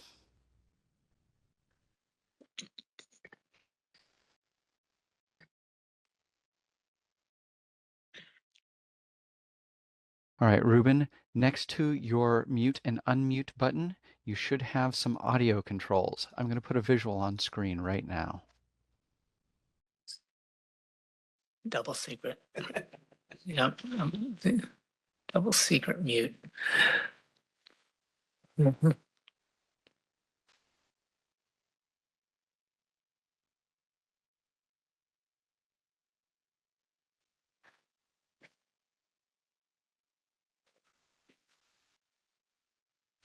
While we're waiting for Ruben, do we want to entertain public comment? Oh, we could do that if there's no more advisory group members attending remotely with a comment or question. Ruben's the only requester at the Okay. moment. Then we'll hold till that can be, hopefully that technical difficulty can be figured out. We will go to open this up for public comment here in the room. Anybody? Christina? Getting to the point, Christina, you don't even need to introduce yourself, but we'll do it for formality's sake. Thank you. Christina Kubrin, 352 Innovation. I want to say this is really fantastic. I'm very excited about it. I am a mechanical engineer, and I started 352 Innovation because I wanted to help my friends who have shops, and like my brother who's a tech, he's a very talented technician, and my father is a 38-year retired high school teacher. And I've put together some curriculums to help teach the fuel cells and battery electric and alternative fuels like hydrogen combustion engines. And I've been very lucky to get to work with the Los Angeles Clean Tech Incubators. They're very excited about your program as well. And so we're signed up for the webinar. We're very excited about that. And I want to help out in any way I can. So that's I just wanted to come say how awesome it is. So sorry, I don't really have a question, but thank you very much. I think she has a card for you. Yeah. 1, 2, 3, 4. Thank you very much. It sounds like you have an amazing program. So I'm going to give you this. We're looking for presenters for the conference. Great. Thank you. Thank you. Thank you. Any additional comments here in the room? We can open it up for public comment remotely, moderator, if you could, as well as to allow Ruben if he's got. Yeah, is my microphone working now, moderator? Yes, indeed. Oh, that sounds good. Yeah. Excellent. Thank you so much. Sorry about that. I had to have one of my automotive students fix that for me. So just wanted to thank you for the presentation, Kim. And I just wanted to advise anybody that wants to become involved with your local school to sit on an advisory group. And just like Dave Kusa does, thank you, Dave. It's very useful, very helpful. We need that support. And if you're looking for a place to start, just supporting our education program, come to our advisory meetings, become involved. Let us know what you want us to teach, and we'll take it from there. So thank you again for that presentation. Thank you, Ruben. Thank you, Ruben. Any other now public comment? Public comment online. First, we're going to hear from Jean Lopez, and if the other hand comes up, we'll hear from someone else. Hold on just a second, Jean. We're sending you a request to unmute your microphone. Hi, Gene Lopez with Seidner's Collision Center and a member of the California Auto Body Association. Kim, thanks for the presentation. And Chief DeRay, thank you for introducing Kim to the board advisory group. This is a great program, and I had an opportunity to attend the CATIA conference back in October. It was a Friday and a Saturday. We had a lot of instructors. We had a lot of collision and automotive technology industry leaders at this meeting, and so it's fantastic that we're getting this. We're able to get here in front of the Bureau of Automotive Repair. Kim, I would say, and I've talked with Omar Sevilla and Greg Quirin about collision industry and the 5 critical steps that an entry-level technician should be able to perform with little or no supervision. And those 5 skill sets are to remove a bolted-on part, replace a bolted-on part, fix a small dent, prep a car for paint, and plastic repair. If an individual came to us with those 5 skill sets, and he could perform those skill sets with little or no supervision, I'm relatively certain that any shop would hire that individual on the spot. And so again, Katia's doing a great job. I'm glad that we're looking for new instructors and that we need funds. And so we'll help any way we can. Thanks again. Thank you, Gene. And those And are thank you, all. Jean, for joining us at the initial conference. And Gene was our only online request. All right. Thank you very much, Kim. I really appreciate you being here. Workforce development is very important to us. It'll be certainly an issue that's addressed by the legislature in our sunset review. I feel like there's an expectation that the Bureau of Automotive Repair can somehow dig into and do the grassroots motivational and incentivizing, whatever it is, to get the younger generation interested in this industry. We will do everything we can to do so, but I think it's all of us together working on that. Our role seems to be more of a facilitator and bringing parties together, because I think our strength is in bringing numbers together. So and partnering and collaborating, as you have pointed out. So happy you could be here to help us fulfill that expectation of the legislature and the Bureau. So thank you for helping us there. Good to see you.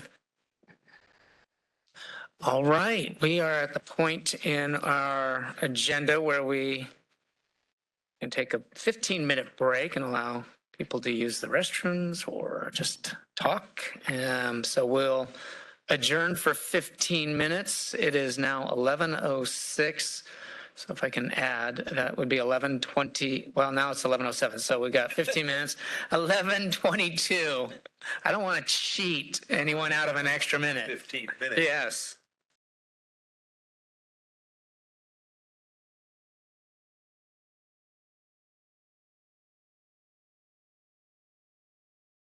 All right, welcome back, everyone. We will resume our bar advisory group meeting with a demonstration of, where's my agenda? Excuse me.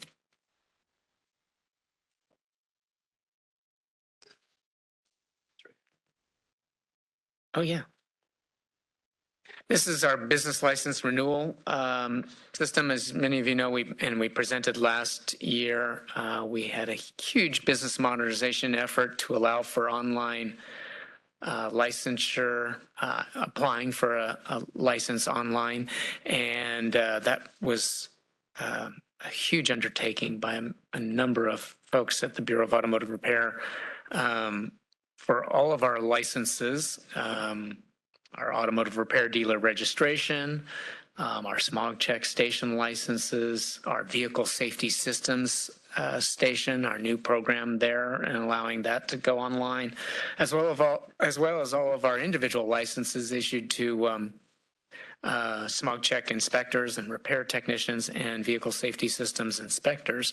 So all of that got rolled out and completed last year.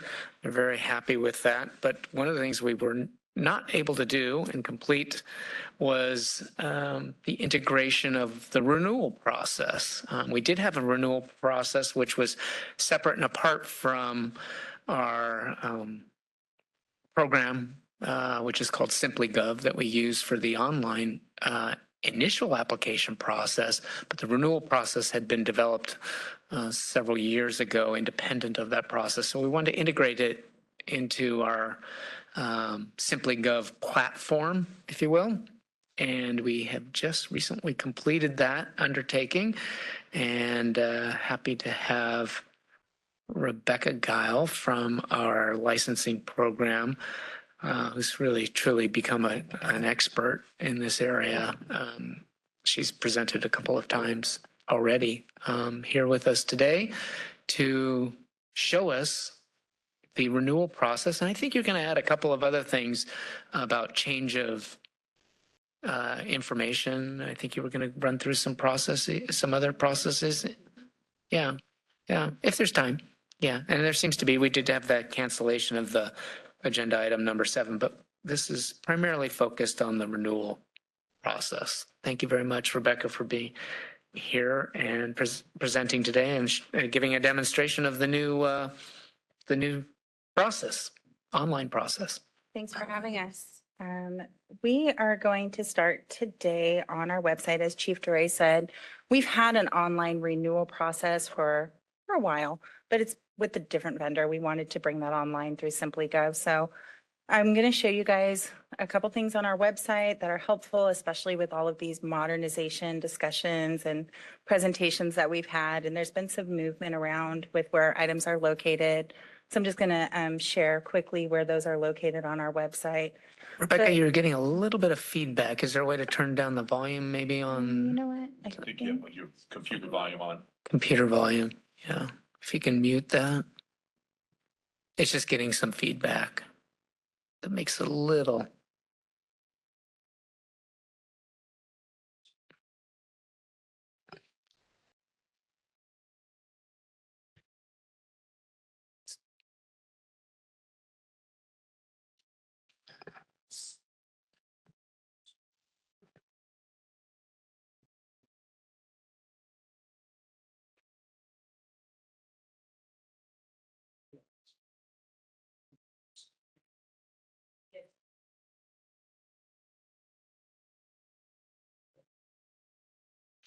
I can hear it.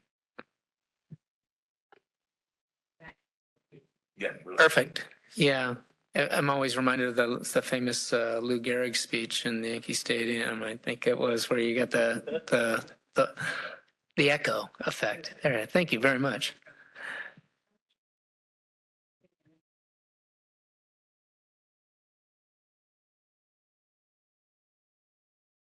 All right. Thank you. Here. We're going to talk about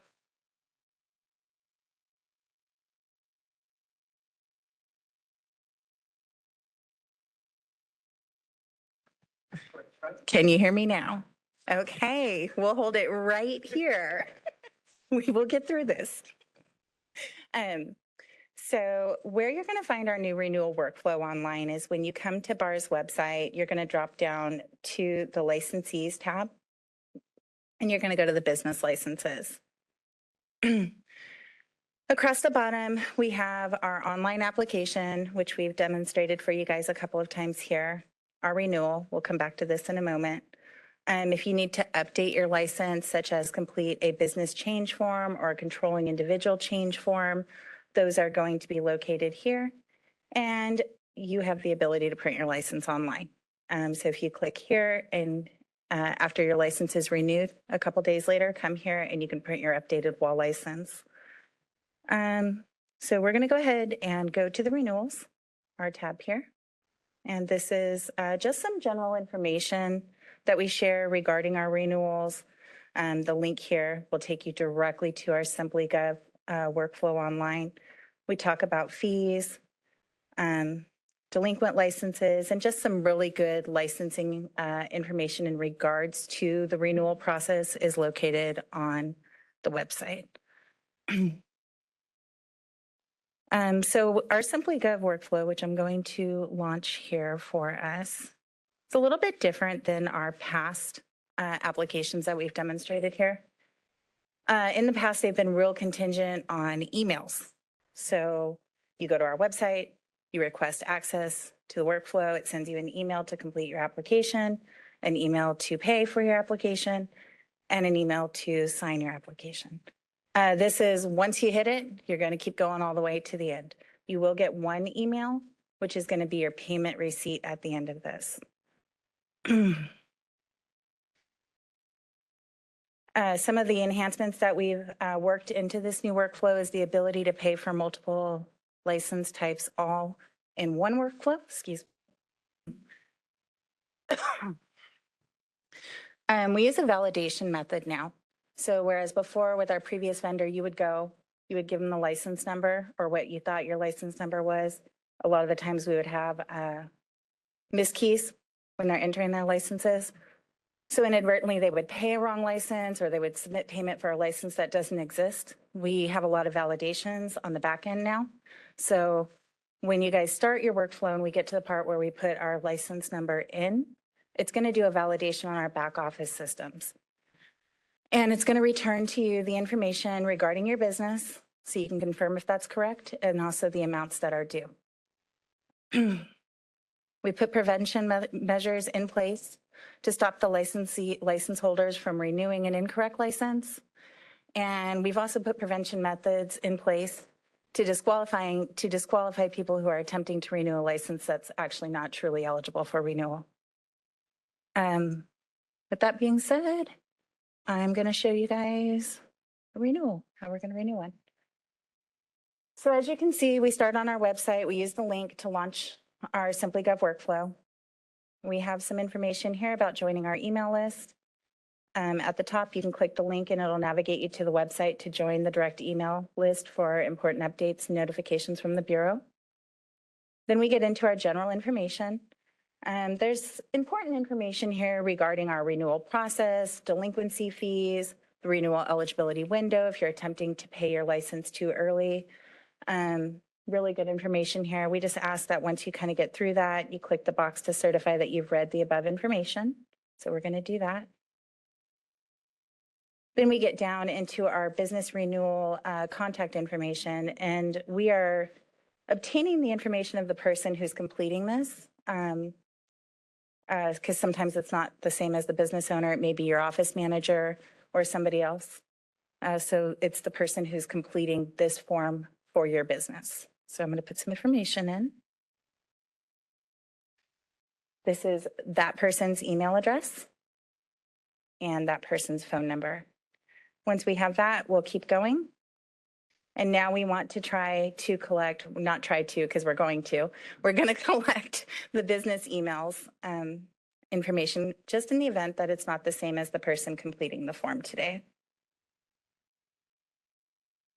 Now we get down into the nitty-gritty of what it is that you're actually trying to renew. In today's example, I'm going to renew a license that has an ARD, an RC, so a test and repair station, and a vehicle safety station. This is a vast difference from what was formerly available online, because if you had an ARD with two child licenses underneath that, you would have to start 3 unique attempts to renew, whereas now you can do it all in one. So if you have all of those child licenses under your ARD and they're all eligible for renewal, you can renew them all at the same time. So I'm going to select ARD, my RC, and my vehicle safety. Once I've selected the license types that I'm attempting to renew, we're going to get a few eligibility questions. Those of you, Dave, who are familiar with our old system knew that there was quite a few there. Now we have 2 because our system's doing a lot of those fact checks for you. And both of these questions are prompted to withdraw any changes that the business needs to make. Because of course we want you to update your business license before you renew your license.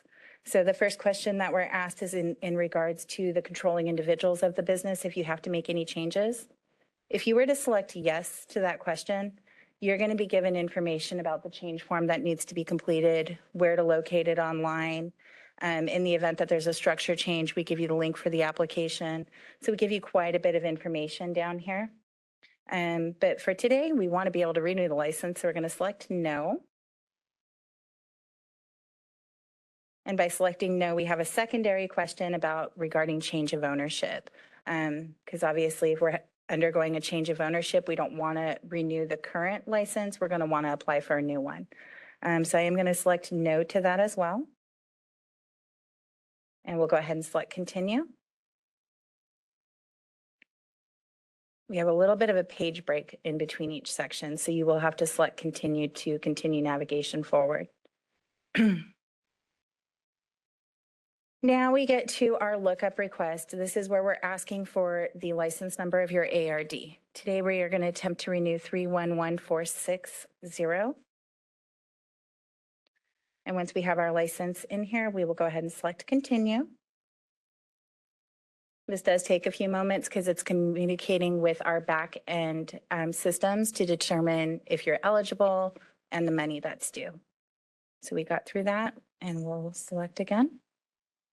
This is now our license lookup response. So our SimplyGov platform communicated with our licensing database and it pulled back some information. So we have our license number that we input on our previous screen. We have the business name of the license that we're attempting to renew. And we have the address. And then we see 3 different eligibility that was returned to us. So with our ARD, it's telling us that this registration is eligible for a renewal. The annual renewal fee of $200 is due because it's not a delinquent license. If it was a delinquent license, it would also account for the delinquency fees. If it was a multi-year renewal, maybe perhaps we had that ARD that had been expired for 12 months, but we technically were within our next renewal window. It would calculate the fees out for that as well. So you can attempt to renew ARDs that are multi-years delinquent, whereas previously you couldn't. We instructed you to mail a paper check into cashiering.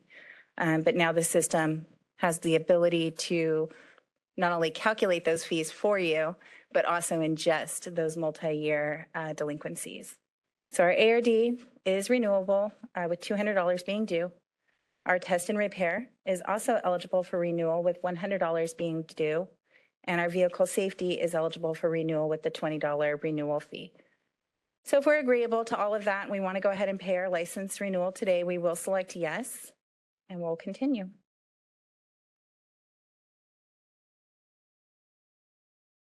And now we're going to go to our payment page.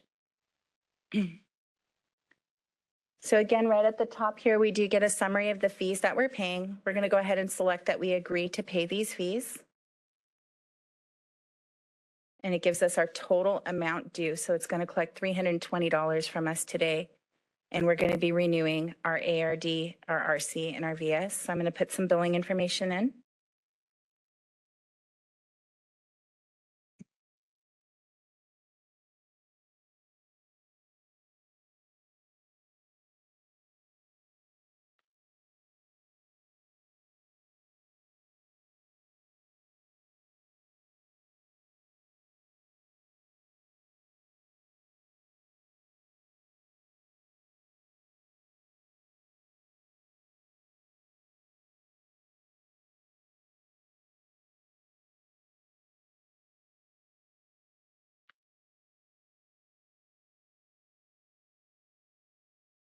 Now that I have all the billing information in, we'll go ahead and select continue, which is actually going to run our payment right now.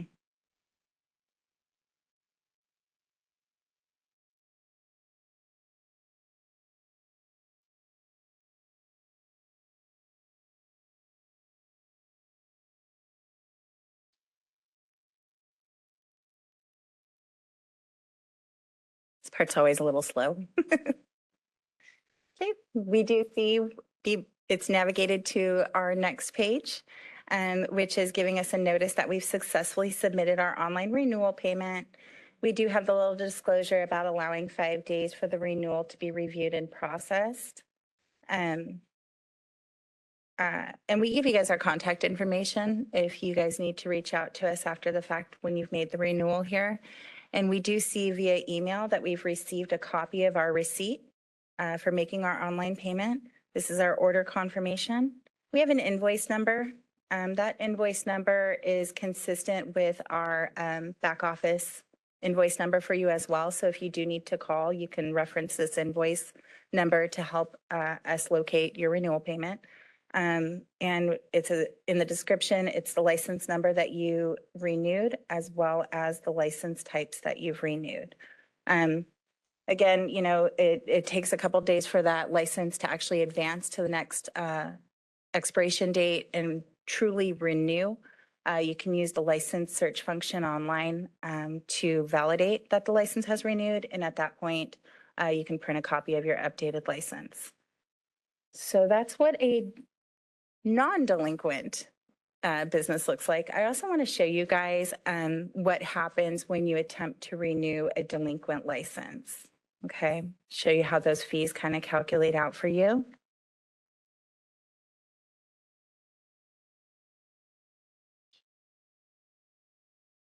Looks familiar.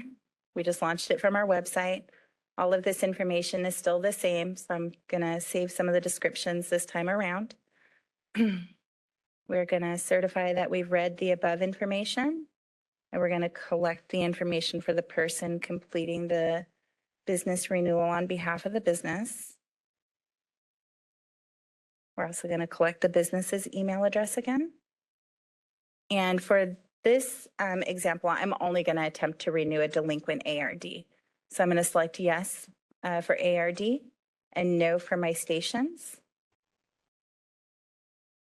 And then for my eligibility questions, I don't have any changes I need to notify the Bureau about, so I'm going to select no to both. And we will continue forward.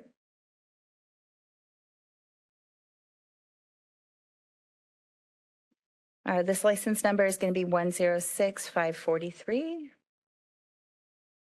Yes.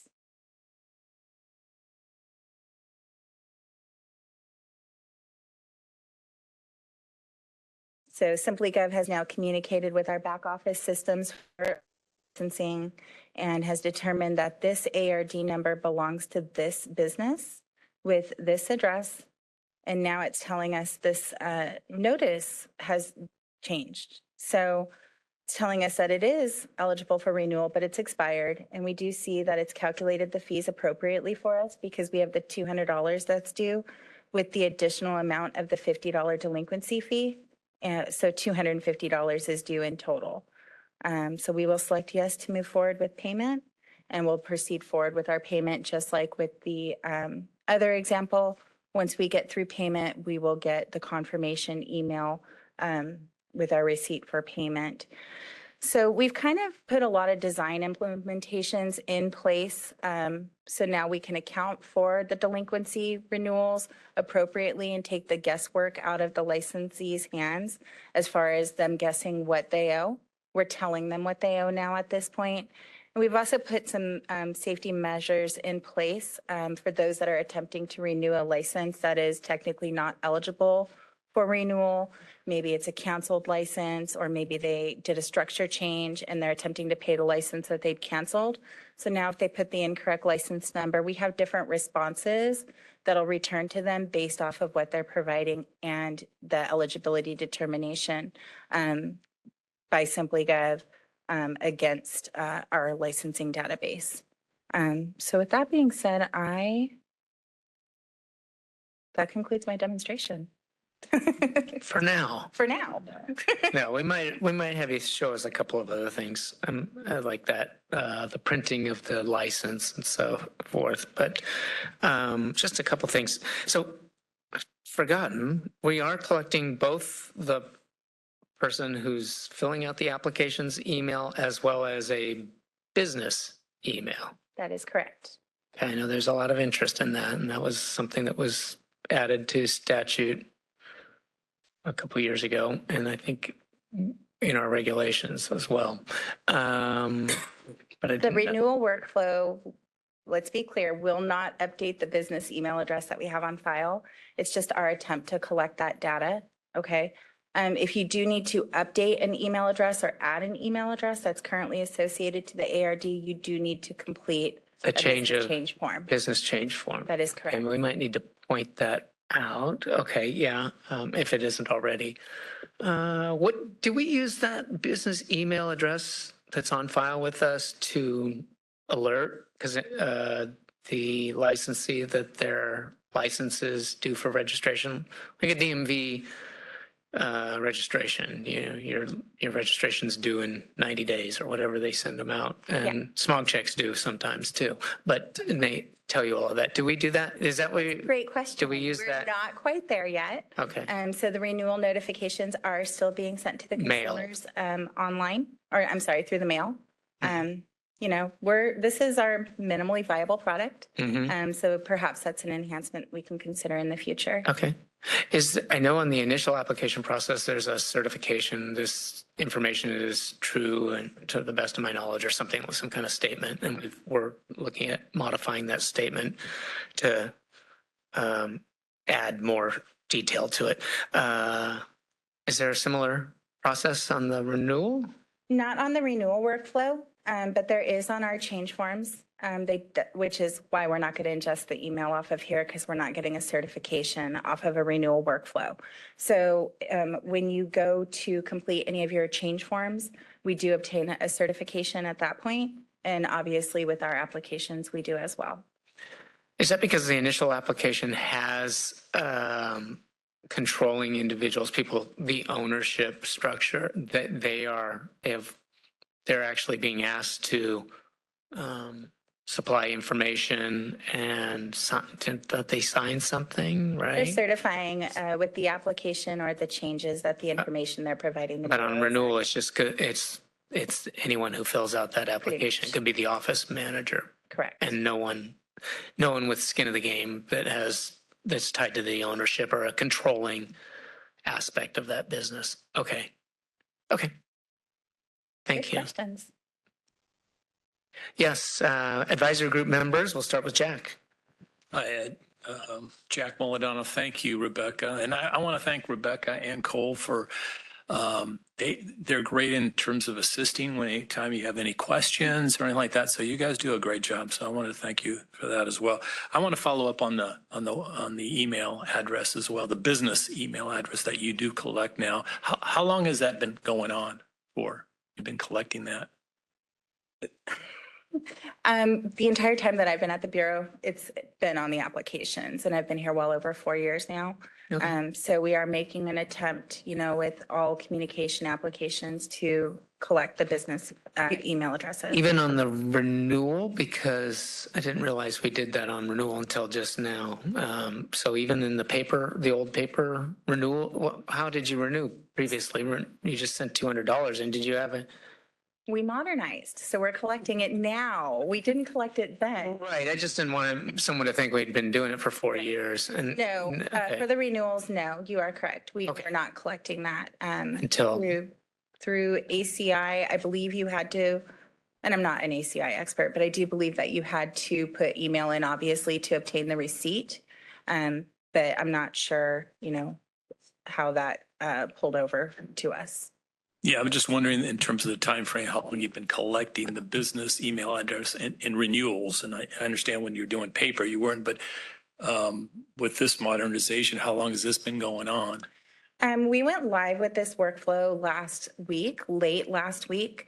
With that being said, we did do a soft launch of the vehicle safety only by invitation for those that were eligible and within their renewal window approximately 2 months ago. But we added all the different license types in one workflow now. And we went live, I believe it was Friday. We went live Friday last week. And I'm assuming the business email addresses, that's how you communicate with the ARDs. For example, you don't mail out newsletters anymore, but you email them. So without their email addresses, they're not getting the newsletters, correct? I mean, you must be communicating. There's approximately 35,000 ARDs out there. And I know the newsletters haven't been mailed in years. I get it. So somehow you're communicating with them. Otherwise, they're not getting, information that's really important, like the semi-annual, newsletters. Okay. Thank you for that. I would just inject that that's probably a separate process that may need to talk to this process. That's an interested parties list that we establish. Anyone who, and you can on our website, say that you want to get all information regarding regulations and other communications.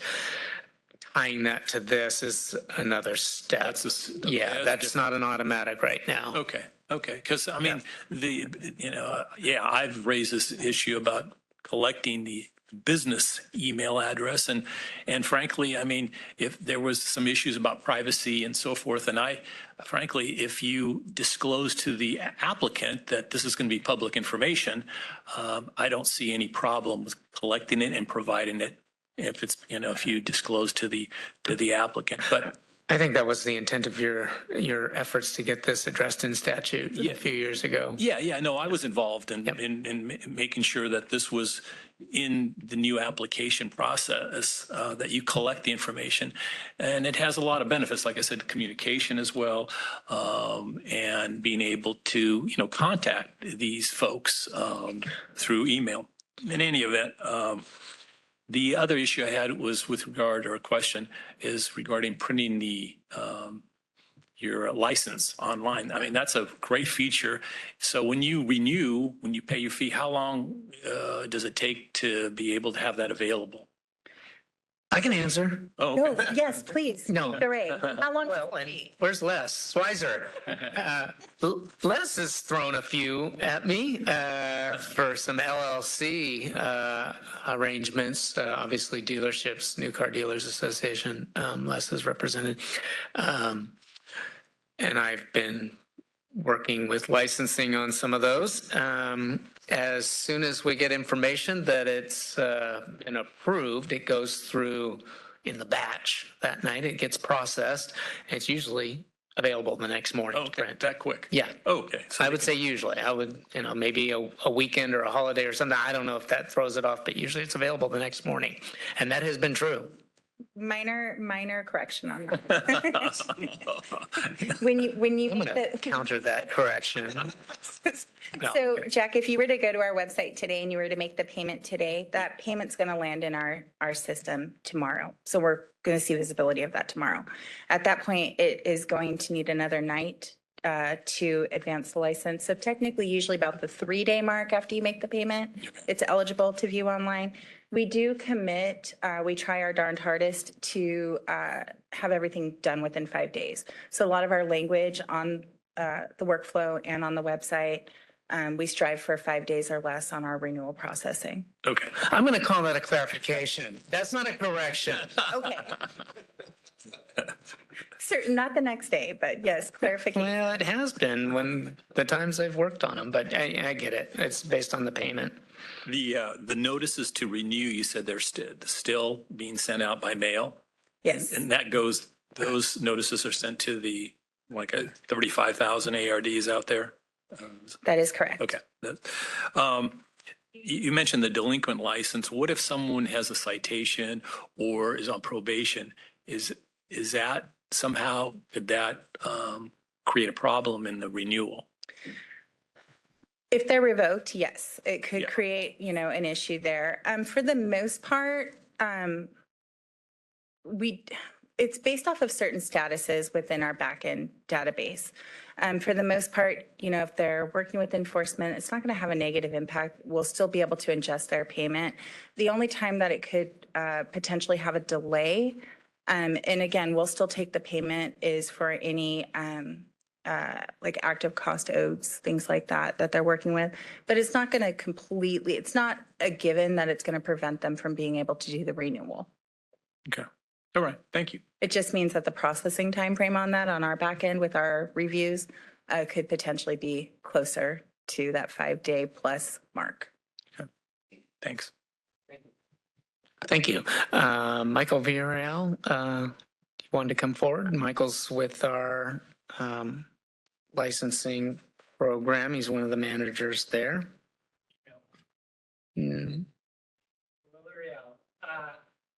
Sorry, Michael Villarreal, licensing program. Just want to clarify. So this is a license renewal payment ingestion.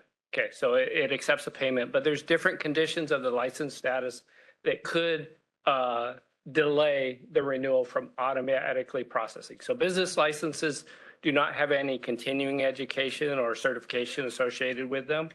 But ultimately, things that are of concern, whether they be costs owed to the Bureau, whether they be a bad check hold, whether they be a family support condition, California tax and fee administration hold, there's a variety of other things that could be associated to the license that could delay the renewal processing. When we get the payment, that kind of triggers the investigation for should this license move forward to renewal. Okay, much fewer with the business license types, but if costs are owed, but the costs are current and the enforcement operations branch says, no, they're fine, go ahead and renew it, then we can process that renewal and it goes through the normal steps. But there are conditions and it is, we'll always take the money, right? Whether or not you can renew depends upon whether or not you've resolved the status that might be impairing that renewal. Very good. Thank you for that added Yeah, Jack, yeah, well, don't go too far, Michael. No, not necessarily Michael, but Okay. I didn't see in the renewal, I know now that the ARD is offered the opportunity to add in, like, if they have any certified training like ICAR or ASE, can they do that through the renewal process? No, we've addressed that through a different workflow. So each of the Simply Gov platforms kind of has a different purpose. There's the business change, there's a controlling individual change, but there's also the educational certification change. And so they would need to use that workflow in order to update that, or they can update that at the time of initial application.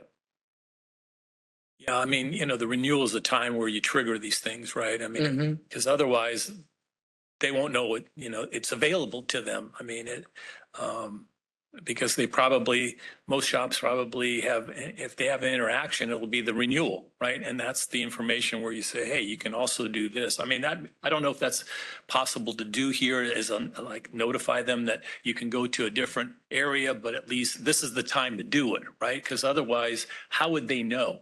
So we can take that message and have further discussions on it, much like we invite them to join the newsletter at the opening. Yeah. We could also invite them to update their ASCs, probably through a similar type of effort, which they can choose to do so or not choose to do so. But something that you brought about earlier in regards to the way the workflow was set up was this allows for a third-party payer, whether it be the office manager. There's many of the larger big box that have a third-party administrator that handles all their licensing issues. Okay, and so this basically gives us their ability to pay us or manage that account and have somebody that we can contact if there's an issue or not. But we are trying to collect the business email address at the address of record for the purposes of having that information. Because we are not going through a controlling individual that has the necessary authority to make a business change, it's not updating the official record that the Bureau holds. That's why those other workflows that do qualify them as a controlling individual or that has the authority to change the license record has to go through those other processes. All right, thank you. I would add, however, we are looking at a regulatory change to mirror the initial application process rather than just leaving it in the hands of the office manager, who might not know some of the business ownership controlling individual changes that have occurred, and it's just renewing the license for $200. We are looking at a regulatory change because think of ARDs who've been in business since the beginning of the Bureau's existence, decades. They may not have updated some of that information. And so that's, I want to I don't want to say level the playing field, but make it, new applicants have to supply all this information that's come about since the initial creation of the Bureau of Automotive Repair and the Automotive Repair Act in 1972, I might add. They're supplying everything to us on the front end if they're going through the initial application process today. So we kind of want to mirror that on the renewal side because we might be lacking information that is really critical to us and to the industry and consumers ultimately. Yeah, we have to work through the kind of account and logistics of how do we administer that, because if you're a large chain, you have 100 stores, you might have a corporation structure, and your president, secretary, and treasurer are your primary corporate officers. Are they now going to be responsible for doing the renewal processing for their 100 stores? It's a challenge. Okay, so until we have the ability to kind of create a designee on some level or a secured account, there's some barriers there that we'll have to look at the regulation and how it's drafted and how we can possibly overcome that. Work in progress, for sure. Okay. Other questions? Dave Kusa. Thank you, Pat. So Dave Kusa, ASCCA. So I might be user number one because I just did this last week and it worked very well. What Jack said would be useful of a, hey, did you know you can change stuff over here? Because on the paper application, I could change it. Anybody could change it, right? On the paper, you don't know who does, right? So having that available to at least notify, and whatever is available on the paper application on this application would probably be helpful. And I probably missed it, but it wasn't clear to me once I, said, here's your receipt, you made payment. I'm like, okay, where do I print? Right. And it didn't tell me, it wasn't clear to me, it wasn't clear to me of, am I going to be notified I can print it at a certain point? Do I just go back and look and print it at a certain point? If I never print it, are you going to mail me one? Right. So that part wasn't too clear for me in when I was using it. I will go, next time Friday, I'll go see if it's there. But is there a notification process? Is your license ready to print? No. Okay. At this time, there's not. You get the payment receipt with the licenses that have been renewed. We still have the relationship with our print vendors, and you will be mailed while licensed to the address of record. So I mean, Whether if I print it or don't, I'll still get mailed. whether you're not, it's Okay. still getting printed by our vendor on, on the pretty paper. Yeah. I'll wait for that then. Yeah. Yeah. but if you want to print your own, it's available anytime on the website, and different spots within the workflow do provide you the option to go to where you can print it. Okay. But the receipt does not include that. We Right. have Yeah. a The little fee bit came of, separately. Yeah. yeah, we have a bit of limitations on the receipt that kind of goes through the banking portion with the authorization code. You notice it looks a little bit different. So it would be interesting as to whether or not we could get a print on there. But the reality is, at the time you get your receipt, it's not ready to print. Right, no, I get that. Yeah, you got to make sure everything's I's are dotted, T's are crossed. Yeah, okay. Is there- Yeah. No, Well, if it could be incorporated at some point of, hey, it's ready to print, right? I mean, mine's not due to the end of March. I just got it out of the way. If I got 2 days, I want to print it, right? So This kind of begs the question of the entire modernization effort and the capturing of business accounts and emails that can be used. Because until the license has renewed, it's not ready to be printed. But then at the time it has renewed, who needs the notification to print the license? Right. Okay. I have a personal email address. I have a work email address. I have some other side ones I use for stuff that I get spammed on, et cetera. And the question is, for a business, do you have the service manager's address? Do you have the office book manager's address? Do you have the corporate office? Do you have the third-party licensing administrator? Who gets that email to go print a license? And who needs it when you have to post the license at the address of record? Yeah. So those are some of the challenges that we're trying to look at and overcome. excellent. Thank you. Michael, so is there at any point a congratulations, your license has been renewed message? No, the arrival of the license in the mail. Correct. Hmm. Because we're not in an email communication period at this time. Not for the renewal. Hey, that's why we still mail out the courtesy renewal reminders. Okay. Okay. Yeah, I was trying to figure out a way to communicate to you that your license is now ready to print. You also get one in the mail. No, Yeah, the message, the final message, the online thank you message that you get says, give me 5 days. We took your money. We took your money, give us 5 days. After 5 days, for the vast majority of the businesses out there, they have no holds, there's no issues. 5 days, you can go print your license, okay? Maybe we could say that. The methodology is the payment ingestion happens on 1 day. Generally, the payments then transfer over to our very old system the next day. And then that system goes through its overnight processing for renewals the 3rd day. Okay. Good. You want to print yours? No, I want fancy paper. I was going to use, do you, you as the demo? You want to use it as a demo, Rob? That sounds fun. Let's first go around the table here. Any other questions or comments? Okay. Advisory group members attending remotely. Any questions about the demonstration?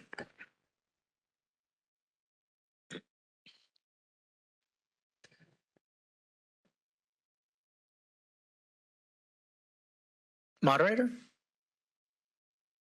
My apologies. I thought I was speaking to you guys. WebEx is taking public comment. If you would like to make a comment, please raise a hand by tapping that hand button at the bottom of the screen. Dial-in users dial *3. And first we're going to hear from Jean Lopez.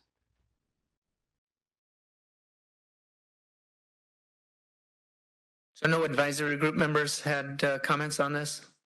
My apologies. No advisory group members had comments. Okay. So let's open it up we'll do it in reverse order, public comments remotely, and then we'll do in the room. Yeah, it's my turn, Chief. This is Gene Lopez with Seidner's Collision Center. Rebecca, thanks a lot for your presentation. And I think it was Cole who was sitting with you. No. Michael today, Cole's been here before. Cole, why don't you come up? So there's no confusion whatsoever. And I mean that. Yeah, Michael, thanks for answering some of these questions. So, and I think it's been answered, Rebecca, but today the ARD is notified via mail, correct? That's correct. And so inside that letter, is there now information to go to the bar website to renew online? There is messaging that says you can renew online in the courtesy renewal. Okay, that's good. The reason why I asked is I saw your email last Friday or this Monday, and I forwarded it on to our corporate office, and the reply was, well, I just paid the bill for 2 locations. So that brings me to my next question, and that is, with 13 locations and all 13, registered at different times of the year. So we probably have some that, registered in July. But we had 2 that I know of that, their license renewed in January. Is it possible to bring all of our renewals to one 30 date? seconds. Yeah, so we have had a few ad hoc inquiries from larger corporations or MSOs requesting a common expiration date for the purposes of their license administration. And so under the right circumstances, we can usually assist and accommodate a common renewal date. Generally, those requests start to come in as they add a new store and a new location. They ask that it be synced up to their current group that's on a common review date. So it's kind of a separate conversation. We can't give you, based upon the authority of it being an annual license, extra time, but we can roll it back. Right. Okay. I'll look into that. Thanks, Michael. Thanks, Rebecca. Appreciate your efforts. And we brought to the table Cole Gandelman, who's a supervisor in the licensing program. So this is the team. There's more, but the principals. Other public comments remotely. Moderator? That was our only request online. Okay. Anybody in the room here on this topic? Yes, I see a couple hands raised. I saw the individual first in the back. I'll call it. Yeah, and then Pete, I'll get you next. We're gonna need another chair, or someone's take the awkward step aside. Yeah, I know, standing off to the side there. What's that? Oh, Mike, I think we got it. Okay, thank you. Yeah, please introduce yourself if you would. Thank you. Hello, my name is Sam Noriega. I'm with Smog Check Plus. I own different Smog Check stations. And I know you mentioned earlier about the renewals for technicians who may have had a citation in the past. Currently, today, it asks, have you had any citation, period. It doesn't give a timeline or anything. I have a technician who received a citation back in 2016, and because of that, we're disqualified from renewing online. Do you know if that's still the case, or they're going to be allowed to renew online now? So that was in our, that was one of the screening questions that was built into our ACI payment. That is not a screening question that we've built into SimplyGov. SimplyGov is using some determinations against our back office system to determine eligibility, and that would not be a disqualifying factor for making the payment. Again, as Michael stated, we are just looking to ingest the money, and we will do a back-end office review of any of those extenuating circumstances that could potentially hold the license from being renewed. But you will be able to make the payment online, whereas formerly you were not able to make that payment online. That's very helpful. Thank you. I had one other question on the printing of the licenses, specifically the wall licenses for smog techs. In the past with PSI, it would have our picture on there and it'll have our first and our last name on there.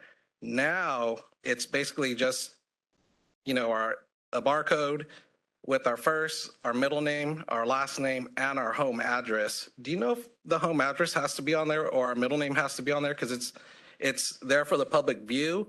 And of course, we do fail cars. We do get a lot of upset customers, and it's really uncomfortable for myself and a lot of the techs to have all that information available for them to see. I'm going to defer that one and let Michael answer that one for you. Yeah, so the ability to do the online license print, I think, has helped the industry quite a bit. The address that should be printing is the address of record, okay? And so if the technician chooses to list their residence as the address of record versus the business as the address of record, then that is what will print and display. Because it's the same address that appears should the consumer do a DCA license search or a lookup of the license. I'd rather have them do that all day than just to present it to them. Only because if we could get the PSI, if we could have PSI send us the licenses, and I've sent them plenty of money orders to send us licenses, they don't send them. So we're instructed. We have multiple shops. So some of our techs, they work at 5 shops. And so they all have their personal address on there. And what I end up having to do is we have to put tape over it, and it makes it look real ugly in the display cabinet, just to protect them. I mean, they're real uncomfortable with having their address on there. Granted, they could look it up online. We'd rather have them, take that extra effort to look it up online if they so choose to, versus just displaying it to them freely. And you see people will come in, they'll take pictures of the wall licenses. They do all kinds of different stuff. Yeah, I get you. Okay. But thank you. We'll take that into consideration. We'll review In the that. event you want to update your address that's associated to your technician license, the tech change forms are online as well. So you can do that online now. All right. Next question. Pete, you were next. Thank you, Sam. Pete Bezick, California Auto Body Association. I got a simple question. When you research a shop name, an ARD number, why isn't their email address in that document or that on the section? I got a name, I got an address, got a phone number, got a shop owner's name, but no email.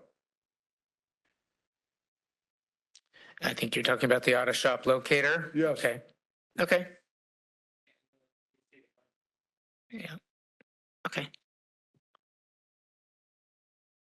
We're going to explore that with our friends here at licensing and our legal counsel. It's a matter of contact for the consumer. It's Gotcha. not always a license. I mean, the phone number, but an email address is kind of important. Okay. Thank you. Thank you. Yeah. Yeah. Sorry.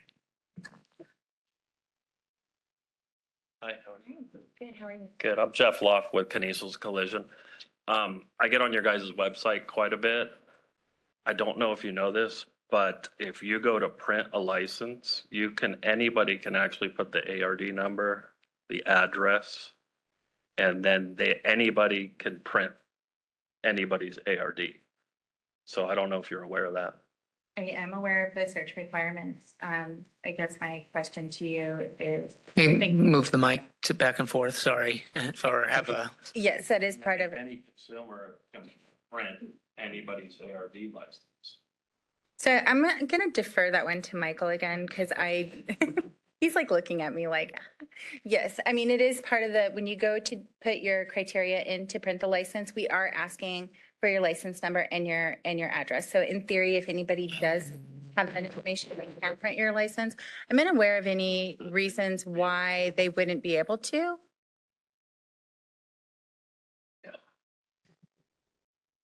I mean, I understand we have to post it but should they actually be able to go on BAR's website and actually print it? Microphone, I'm sorry. I'm saying anybody can look at an ARD at a facility, take a photo, but are they allowed to print it off of BAR's website?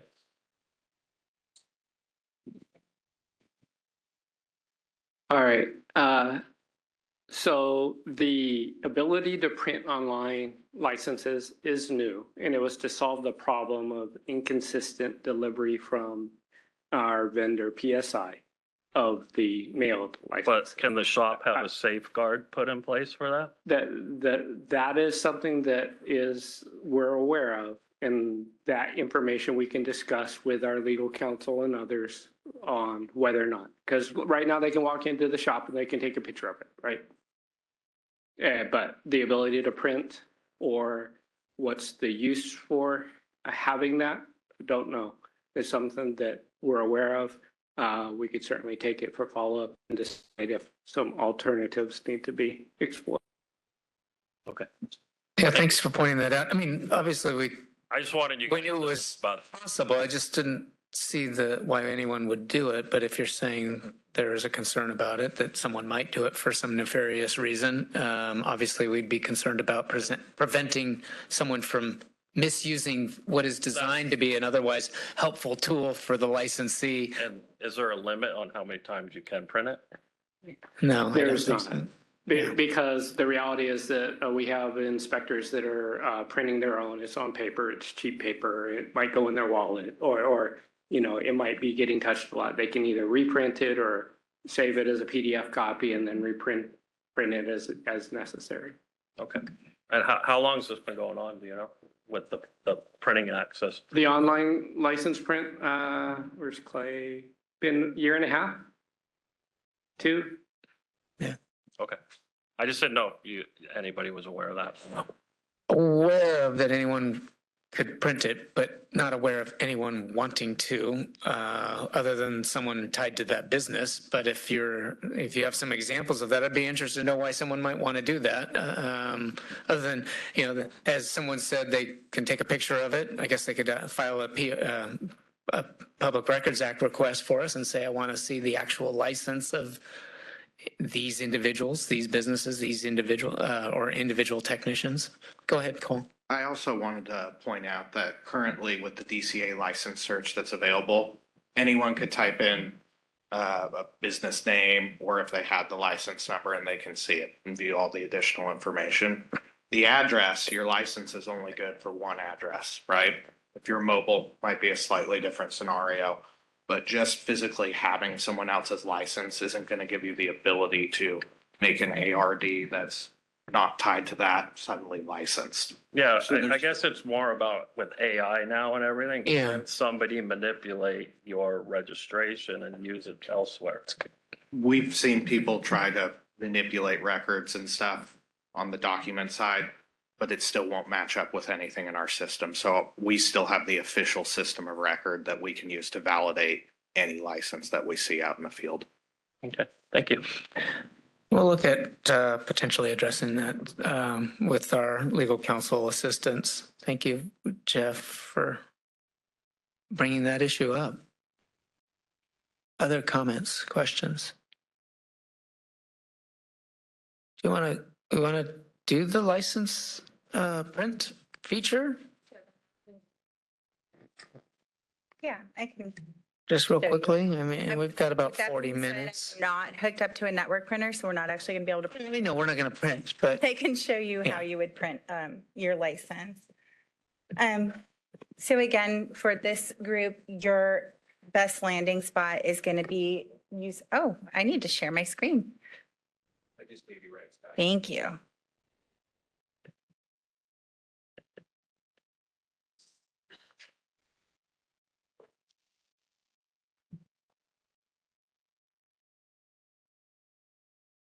There we go.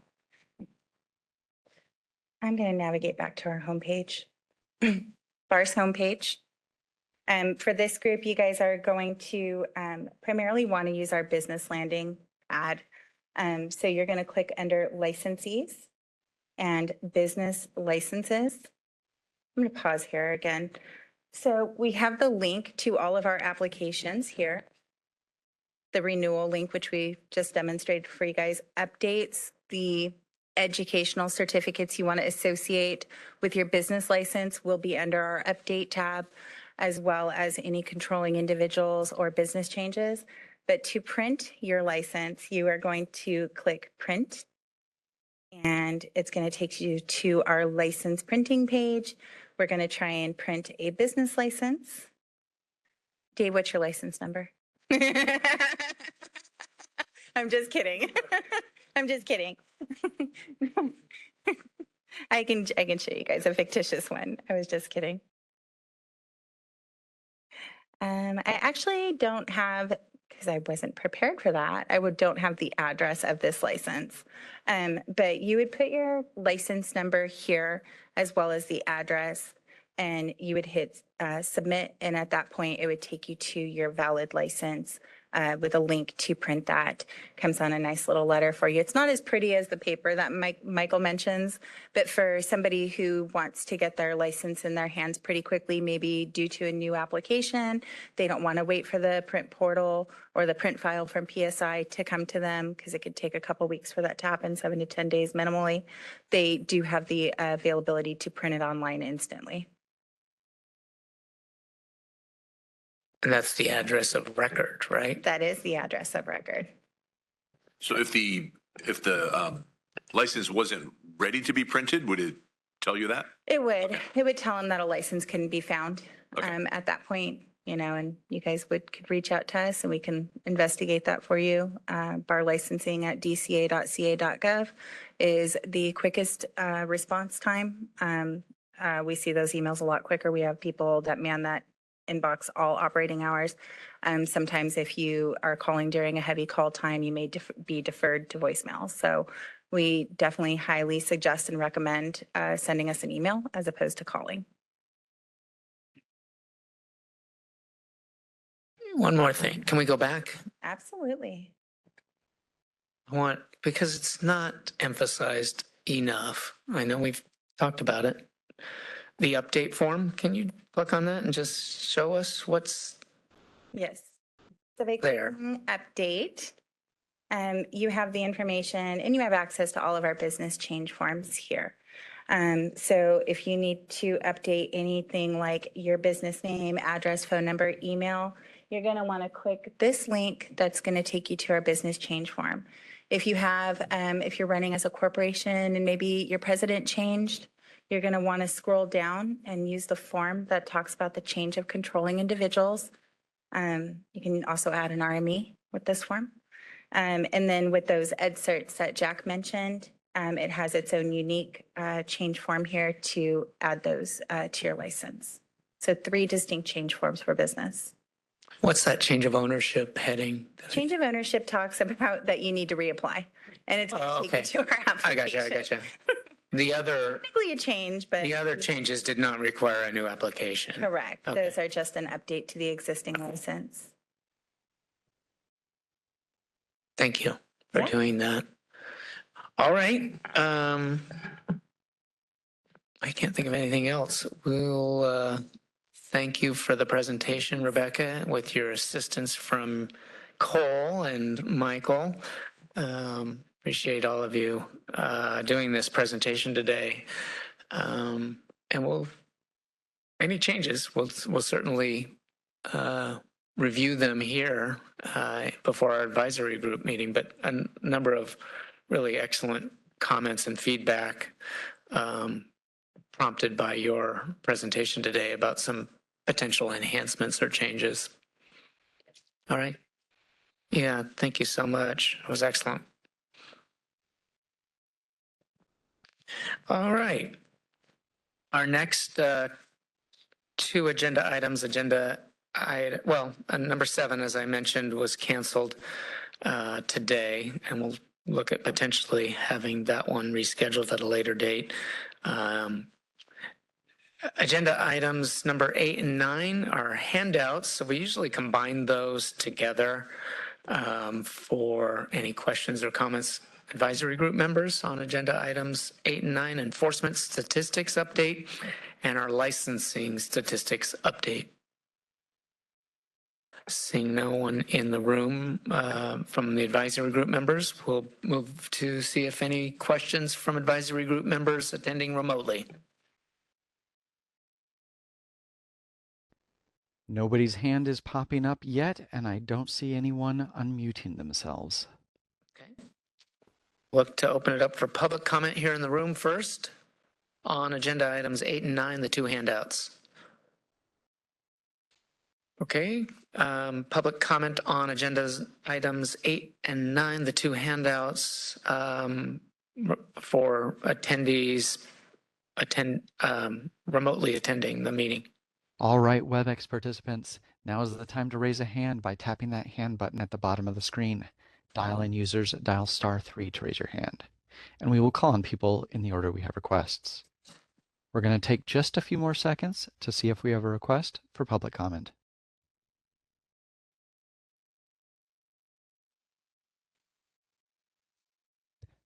Seeing no requests, you wish to continue with the agenda? Yes, I do. Thank you very much. All right, public comment on items not on the agenda. Anyone in the audience? I do want to say one thing that Christina Kubran had talked about wanting to address AV safety and somehow potentially maybe incorporating that into the regulation package that we discussed very early on in this meeting, dealing with airbag safety. And we said probably not in that package, but we have talked internally in the executive office about a package, probably what I would characterize as a trade standard dealing with electric vehicles. We're still trying to get our hands around that and grapple with that issue and think about what exactly we might want to do in that space. But when you mentioned it, is Christine still in the room? I don't think she is. She's left, so she can't even have the benefit of hearing this. But we are looking at a trade standard potentially in this area. So, and we have several trade standards for different areas of automotive repair. Any comments, again, from anyone for items that were not on the agenda? Moderator, can we go to the WebEx attendees and see about any comments for items that were not on the agenda? All right, WebEx participants, now is the time to raise a hand by tapping that hand button at the bottom of the screen. Dial-in users dial *3 to raise your hand, and we will call on people in the order we have requests. We're going to take just a moment longer to see if we have a request for public comment for items not on the agenda.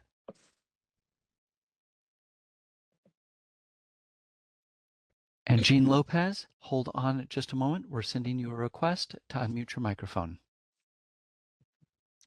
Hi, thank you. It's Gene Lopez from Seidner's Collision Center. Chief DeRay, I just wanted to thank you and the board and all of your staff for another great meeting. Couldn't do it without you guys. Thanks. Thank you, Gene. And that was our only request for public comment. Okay. Moving on, our next agenda item, number 11 on the agenda, is an announcement, essentially. Our next bar advisory group meeting is scheduled for another Thursday, April 23rd of 2026, and I believe it is in this room. Okay. As of now, but always check the final notification that is sent out approximately 10 days in advance of the meeting date. So around somewhere between April 10th and the 13th, we'll have a posting of the agenda, and it'll display which room and location that the meeting will be held in. Let's see. I had one other thing I wanted to say. Oh, I usually say this at the outset this is being webcast, this entire meeting, so that means it's being recorded, and that will be available on our website about a week from now. So check back on that if you're interested in hearing anything and replaying anything that was said today. You certainly have the ability to do that. All right, if there's no further comments, we will adjourn, and it is 12:32 p.m. Thank you all for attending.